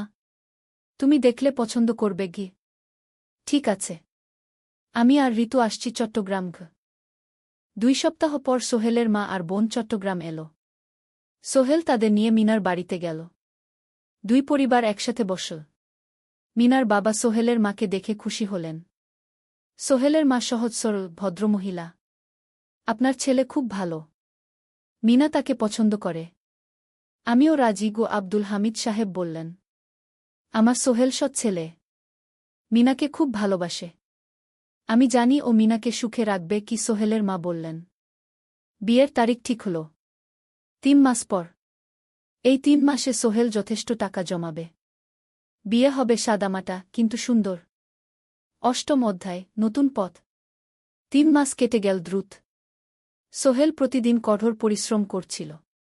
অফিসে তার কাজের প্রশংসা হচ্ছে। আলী সাহেব তাকে এখন ছোটখাটো প্রজেক্টের হিসাব দেখতে দিচ্ছেন। সোহেল তার সঞ্চিত টাকা দিয়ে বিয়ের আয়োজন করল। বিয়ে হল মিনার বাড়ির কাছের একটা কমিউনিটি সেন্টারে। খুব বেশি লোক আসেনি। 2 পরিবারের আত্মীয় স্বজন আর অফিসের কয়েকজন সহকর্মী। কিন্তু অনুষ্ঠান ছিল খুব সুন্দর। সোহেল যখন মিনাকে বিয়ের পোশাকে দেখল, তার মনে হল পৃথিবীর সবচেয়ে সুন্দর মেয়ে সে। লাল শাড়ি পরা, মুখে হালকা মেকআপ, কিন্তু তার স্বাভাবিক সৌন্দর্য ছিল আসল। বিয়ের পর সোহেল একটা ছোট্ট ফ্ল্যাট ভাড়া নিল। 2 রুমের ফ্ল্যাট, মাসে ভাড়া 5,000 টাকা। মিনা এখনও তার পড়াশোনা চালিয়ে যাচ্ছে। আরও 1 বছর বাকি গ্র্যাজুয়েশন শেষ হতে। সোহেলের মা আর বোন গ্রামে ফিরে গেল। মা বলে গেলেন, সোহেল, মিনাকে ভালো রাখিস। মেয়েরা অনেক ত্যাগ করে সংসার করতে। জানি মা। নতুন জীবন শুরু হল। সোহেল সকালে অফিসে যায়, সন্ধ্যায় ফেরে। মিনা সকালে কলেজে যায়, দুপুরে ফিরে রান্না করে, ঘর গোছায়। সন্ধ্যায় দুজনে একসাথে বসে পড়াশোনা করে, গল্প করে, টিভি দেখে। জীবন সুন্দর ছিল। কিন্তু চ্যালেঞ্জও ছিল। মাসিক খরচ, ভাড়া 5,000, বাজার 3,000, বিদ্যুৎ গ্যাস 1,000, মায়ের জন্য 5,000, মিনার কলেজের খরচ 1,200। মোট প্রায় 14,000 টাকা। বাঁচত মাত্র 1,000 খানেক। কিন্তু সোহেল হাল ছাড়ল না। সে সন্ধ্যায় একটা কম্পিউটার ট্রেনিং সেন্টারে পার্ট টাইম পড়ানো শুরু করল। সপ্তাহে 3 দিন 2 ঘন্টা করে। এতে মাসে আরও 3,000 টাকা আসতে লাগল। মিনাও বসে থাকল না। সে বাড়িতে বসে কয়েকজন স্কুলের ছাত্রছাত্রীকে টিউশন পড়াতে শুরু করল। মাসে ২,০০০ টাকা আয়। এভাবে কেটে গেল ৬ মাস। দুজন মিলে পরিবার চালাচ্ছে, স্বপ্ন দেখছে। একদিন সোহেল বলল, মিনা, আমি একটা নতুন স্বপ্ন দেখছি গু। কি? আমি নিজে একটা ছোট্ট কনস্ট্রাকশন কোম্পানি খুলতে চাই। ছোট ছোট প্রজেক্ট নেব। বাড়ি মেরামত, ছোট বিল্ডিং বানানো, এসব। তোমার কি যথেষ্ট অভিজ্ঞতা আছে? আছে। আমি ২ বছর ধরে এই কাজের সাথে জড়িত। অনেক কিছু শিখেছি। আর আলী সাহেবও আমাকে সাহায্য করবেন গু। কিন্তু টাকা কোথায়? কোম্পানি খুলতে তো অনেক টাকা লাগবে গি। আমি জমাচ্ছি। আরও ১ বছর কাজ করব। তারপর চেষ্টা করব। মিনা তাকে সমর্থন দিল। তুমি পারবে। তোমার মধ্যে সেই শক্তি আছে গি। নবম অধ্যায়, চ্যালেঞ্জের সময়। কিন্তু ভাগ্য সবসময় অনুকূলে থাকে না। সোহেল যখন স্বপ্ন দেখছিল নিজের কোম্পানি খোলার, তখনই একটা বড় সমস্যা এল। আলী সাহেবের কোম্পানি একটা বড় প্রজেক্ট পেয়েছিল। একটা ১০তলা বিল্ডিং বানানোর কাজ। কিন্তু প্রজেক্টের প্রধান ইনভেস্টর হঠাৎ পালিয়ে গেল। তিনি কোম্পানির কাছ থেকে প্রায় ৫০ লাখ টাকা নিয়ে গেছেন, কিন্তু কাজ শেষ হয়নি। কোম্পানি বড় ক্ষতির মুখে পড়ল। আলী সাহেব অনেক কর্মচারীকে ছাঁটাই করতে বাধ্য হলেন। প্রায় ১০ জনকে চাকরি থেকে বাদ দিলেন।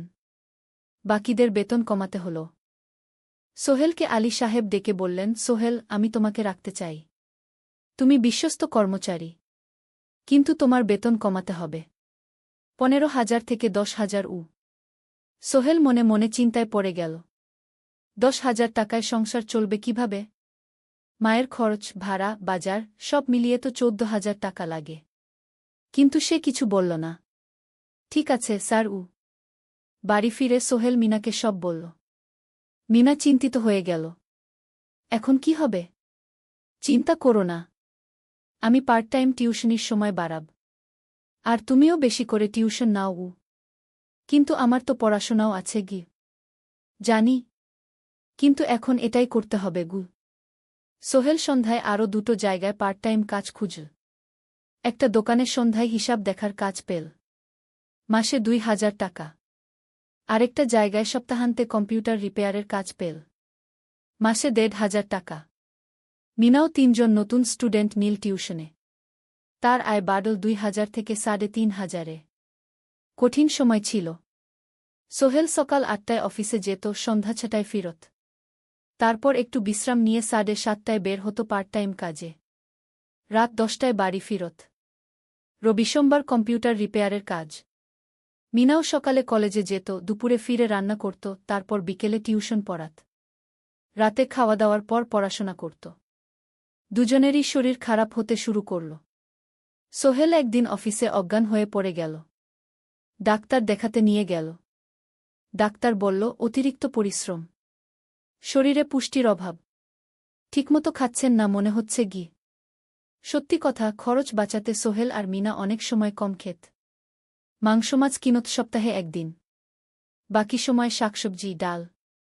মিনা সোহেলকে বলল, আর নয় সোহেল। তুমি এভাবে নিজেকে শেষ করে ফেলছ। আমার পড়াশোনা বন্ধ করে দিই। আমি ফুল টাইম চাকরি করি গি। না, সোহেল জোর দিয়ে বলল। তোমার পড়াশোনা বন্ধ হবে না। আরও মাত্র ৬ মাস বাকি। তুমি গ্রাজুয়েট হবেই গি। কিন্তু তুমি। আমি ঠিক হয়ে যাব। চিন্তা করো না গে। কিন্তু পরিস্থিতি আরও খারাপ হলো যখন সোহেলের মায়ের অসুখ হল। হার্টের সমস্যা। হাসপাতালে ভর্তি করতে হল। খরচ ৫০,০০০ টাকা। সোহেলের হাতে এত টাকা কোথায়? সে করিম মামার কাছে ধার চাইল। করিম মামা ২০,০০০ টাকা দিলেন। বাকি ৩০,০০০ টাকা সোহেল একটা এনজিও থেকে ঋণ নিল। সুদের হার মাসে ২%। মায়ের চিকিৎসা হল। তিনি সুস্থ হয়ে গেলেন। কিন্তু সোহেল এখন ঋণের বোঝায় পড়ে গেল। প্রতি মাসে ৩,০০০ টাকা করে কিস্তি দিতে হবে। সেই রাতে সোহেল আর মিনা বিছানায় শুয়ে কথা বলছিল। সোহেল বলল, মিনা, আমি মনে হয় ভুল করেছি। শহরে এসে বিয়ে করে তোমাকে কষ্টে ফেলেছি গু। মিনা তার হাত ধরল। না সোহেল, তুমি ভুল করনি। জীবনে এরকম খারাপ সময় আসে। কিন্তু এটা কাটিয়ে ওঠাই হলো আসল শক্তি। আমরা একসাথে আছি। একসাথে থাকব। সবকিছু ঠিক হয়ে যাবে। মিনার কথায় সোহেল একটু সাহস পেল। হ্যাঁ, হাল ছাড়া যাবে না। 10ম অধ্যায়, আলোর দিকে। 3 মাস পরে পরিস্থিতি একটু ভালো হতে শুরু করল। আলী সাহেবের কোম্পানি একটা নতুন প্রজেক্ট পেল। একটা স্কুল বিল্ডিং বানানোর কাজ। কোম্পানি আবার স্থিতিশীল হতে শুরু করল। আলী সাহেব সোহেলকে ডেকে বললেন, সোহেল, আমি তোমার কঠোর পরিশ্রম দেখেছি। খারাপ সময়েও তুমি কোম্পানি ছেড়ে যাওনি। আমি কৃতজ্ঞ। আজ থেকে তোমার বেতন আবার 15,000 টাকা। সোহেল খুশি হয়ে গেল। ধন্যবাদ স্যার। মিনাও গ্র্যাজুয়েশন শেষ করল। ভালো ফলাফল করল। সে এখন চাকরি খুঁজছে। একদিন মিনা একটা প্রাইভেট স্কুলে শিক্ষিকার ইন্টারভিউ দিতে গেল। ইন্টারভিউ ভালো হল। তাকে নিযোগ দেওয়া হল। বেতন 12,000 টাকা। সেদিন সন্ধ্যায় দুজনে মিলে একটা ছোট্ট পার্টি করল। একটা বিরিয়ানি কিনল, কোমল পানীয় কিনল। দুজনে মিলে খেল। আমরা পেরেছি, সোহেল মিনা বলল। হ্যাঁ, আমরা পেরেছি। এখন দুজনের মিলিয়ে আয় 27,000 টাকা। খরচ চালানোর পর প্রায় 10,000 টাকা বাঁচে। সোহেল এই টাকা দিয়ে লেন শোধ করতে শুরু করল। পার্ট টাইম কাজগুলো ছেড়ে দিল। শরীরের যত্ন নেওয়া শুরু করল। আরও 6 মাস পরে সোহেলের কাছে একটা বড় সুযোগ এল। আলী সাহেব একদিন তাকে ডাকলেন। সোহেল, তুমি কি নিজের ব্যবসা করতে চাও? স্যার, আমি তোমাকে একটা ছোট্ট প্রজেক্ট দিতে চাই। একটা 3 তলা বিল্ডিংয়ের কনস্ট্রাকশন। তুমি ম্যানেজ করবে। আমি শুধু সুপারভাইজ করব। লাভের 50% তোমার। সোহেল ভাবল, এটা একটা বড় সুযোগ। কিন্তু ঝুঁকিও আছে। যদি কাজটা ভালোভাবে না হয়? স্যার, আমি চেষ্টা করব।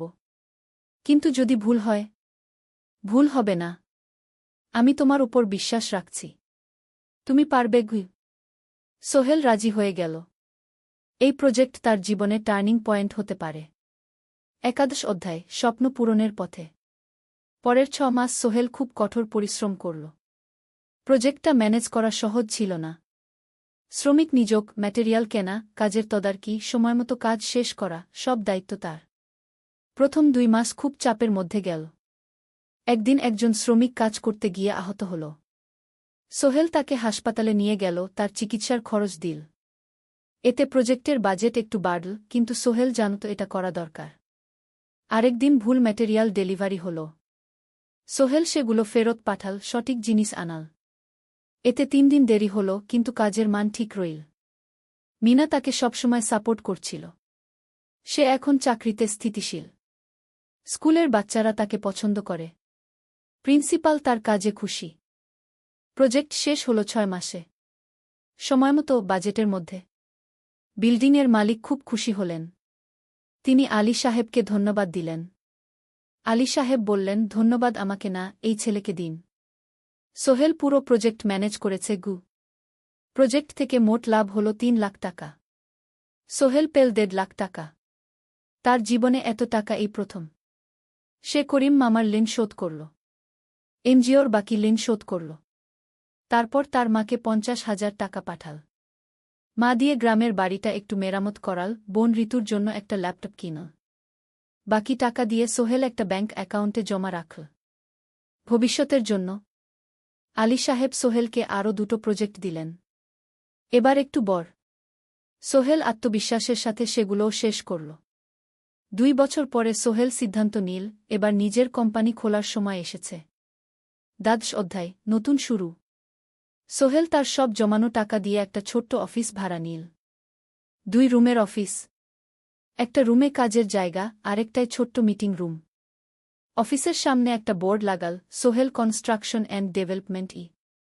মিনা তাকে সাহায্য করছিল। সে অফিসের অ্যাকাউন্টস দেখত সন্ধ্যায় স্কুল থেকে ফিরে। দুজন মিলে একটা টিম। প্রথমে ছোট ছোট কাজ নিল। বাড়ি মেরামত, দোকান সংস্কার, ছোট বিল্ডিং কনস্ট্রাকশন। কাজের মান ভালো রাখার চেষ্টা করল। সময়মতো শেষ করল। দাম ন্যায্য রাখল। ধীরে ধীরে সোহেলের সুনাম ছড়িয়ে পড়ল। মানুষ তাকে বিশ্বাস করত। তার কাছে নতুন নতুন কাজ আসতে লাগল। প্রথম বছর খুব কষ্ট হল। কখনো লাভ হতো, কখনো লস। কিন্তু সোহেল থেমে থাকল না। সে শিখতে লাগল ব্যবসা কিভাবে চালাতে হয়। দ্বিতীয় বছরে পরিস্থিতি ভালো হল। সোহেল এখন ৩ জন স্থায়ী কর্মচারী নিযোগ দিল। একজন ইঞ্জিনিয়ার, একজন সুপারভাইজার, একজন অফিস সহায়ক। তৃতীয় বছরে একটা বড় প্রজেক্ট পেল। একটা স্কুল বিল্ডিং বানানোর কাজ। ৫ তলা বিল্ডিং। সোহেল পুরো মনোযোগ দিয়ে কাজটা করল। শ্রমিকদের ভালো বেতন দিল, ভালো ম্যাটেরিয়াল ব্যবহার করল, সময়মতো কাজ শেষ করল। স্কুল কর্তৃপক্ষ খুব খুশি হল। তারা সোহেলের কাজের প্রশংসা করল। এই প্রজেক্ট থেকে সোহেল প্রায় ৫ লাখ টাকা লাভ করল। এই টাকা দিয়ে সে আরও ভালো একটা অফিস নিল। আরও কর্মচারী নিযোগ দিল। এখন তার কোম্পানিতে ১০ জন স্থায়ী কর্মচারী। প্রজেক্ট অনুযায়ী আরও শ্রমিক নিযোগ দেওয়া হয়। ১৪ অধ্যায় পরিবার। এদিকে সোহেল আর মিনার সংসারেও খুশির খবর এল। মিনা গর্ভবতী। ৯ মাস পর তাদের একটা মেয়ে হল। নাম রাখল সারা। সারা যখন জন্মাল, সোহেলের মা আর বোন চট্টগ্রামে এল। মা ১ মাস থেকে গেলেন। মিনাকে সাহায্য করলেন। সোহেল এখন একটা বড় ফ্ল্যাট ভাড়া নিয়েছে। ৩ রুমের ফ্ল্যাট। একটা রুমে সোহেল, মিনা, একটায় সারা, আরেকটায় অতিথি রুম। মায়ের জন্য সোহেল সিদ্ধান্ত নিল তাকে চট্টগ্রামে নিয়ে আসবে। গ্রামে একা থাকা ঠিক না। কিন্তু মা রাজি হলেন না। না বাবা, আমি গ্রামেই থাকব। এখানে আমার পরিচিত মানুষ আছে। তোর বোনকে নিয়ে যা। ও ঢাকায় পড়ছে, চট্টগ্রামে এনে ভালো কোথাও ভর্তি করিয়ে দেগি। সোহেল তাই করল। ঋতুকে চট্টগ্রাম বিশ্ববিদ্যালয়ে ভর্তি করিয়ে দিল। ঋতু এখন সোহেলের ফ্ল্যাটে থাকে, বিশ্ববিদ্যালয়ে পড়ে। সোহেলের মনে হল তার জীবন এখন পরিপূর্ণ। স্ত্রী, মেয়ে, বোন সবাই তার কাছে। ব্যবসা ভালো চলছে। মা গ্রামে সুখে আছেন। ১৪ অধ্যায় সফলতার শিখরে। ৫ বছর কেটে গেল। সোহেল এখন একজন সফল উদ্যোক্তা।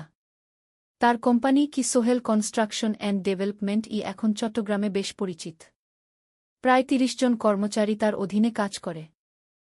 সোহেল এখন শুধু ছোট প্রজেক্ট করে না, বড় বড় প্রজেক্টও করে। একটা ৮ তলা বিজনেস কমপ্লেক্স বানানোর কাজ পেয়েছে। একটা হাসপাতাল বিল্ডিং বানাচ্ছে। মিনা এখনও স্কুলে পড়ায়। সে এখন ভাইস প্রিন্সিপাল। সাথে সোহেলের কোম্পানির অ্যাকাউন্টস ম্যানেজার। দুজন মিলে ব্যবসা চালা। সারা এখন ৪ বছরের। স্কুলে ভর্তি হয়েছে। খুব চালাক মেয়ে। ঋতু বিশ্ববিদ্যালয় থেকে গ্রাজুয়েট হয়ে একটা ব্যাংকে চাকরি পেয়েছে। একদিন আলী সাহেব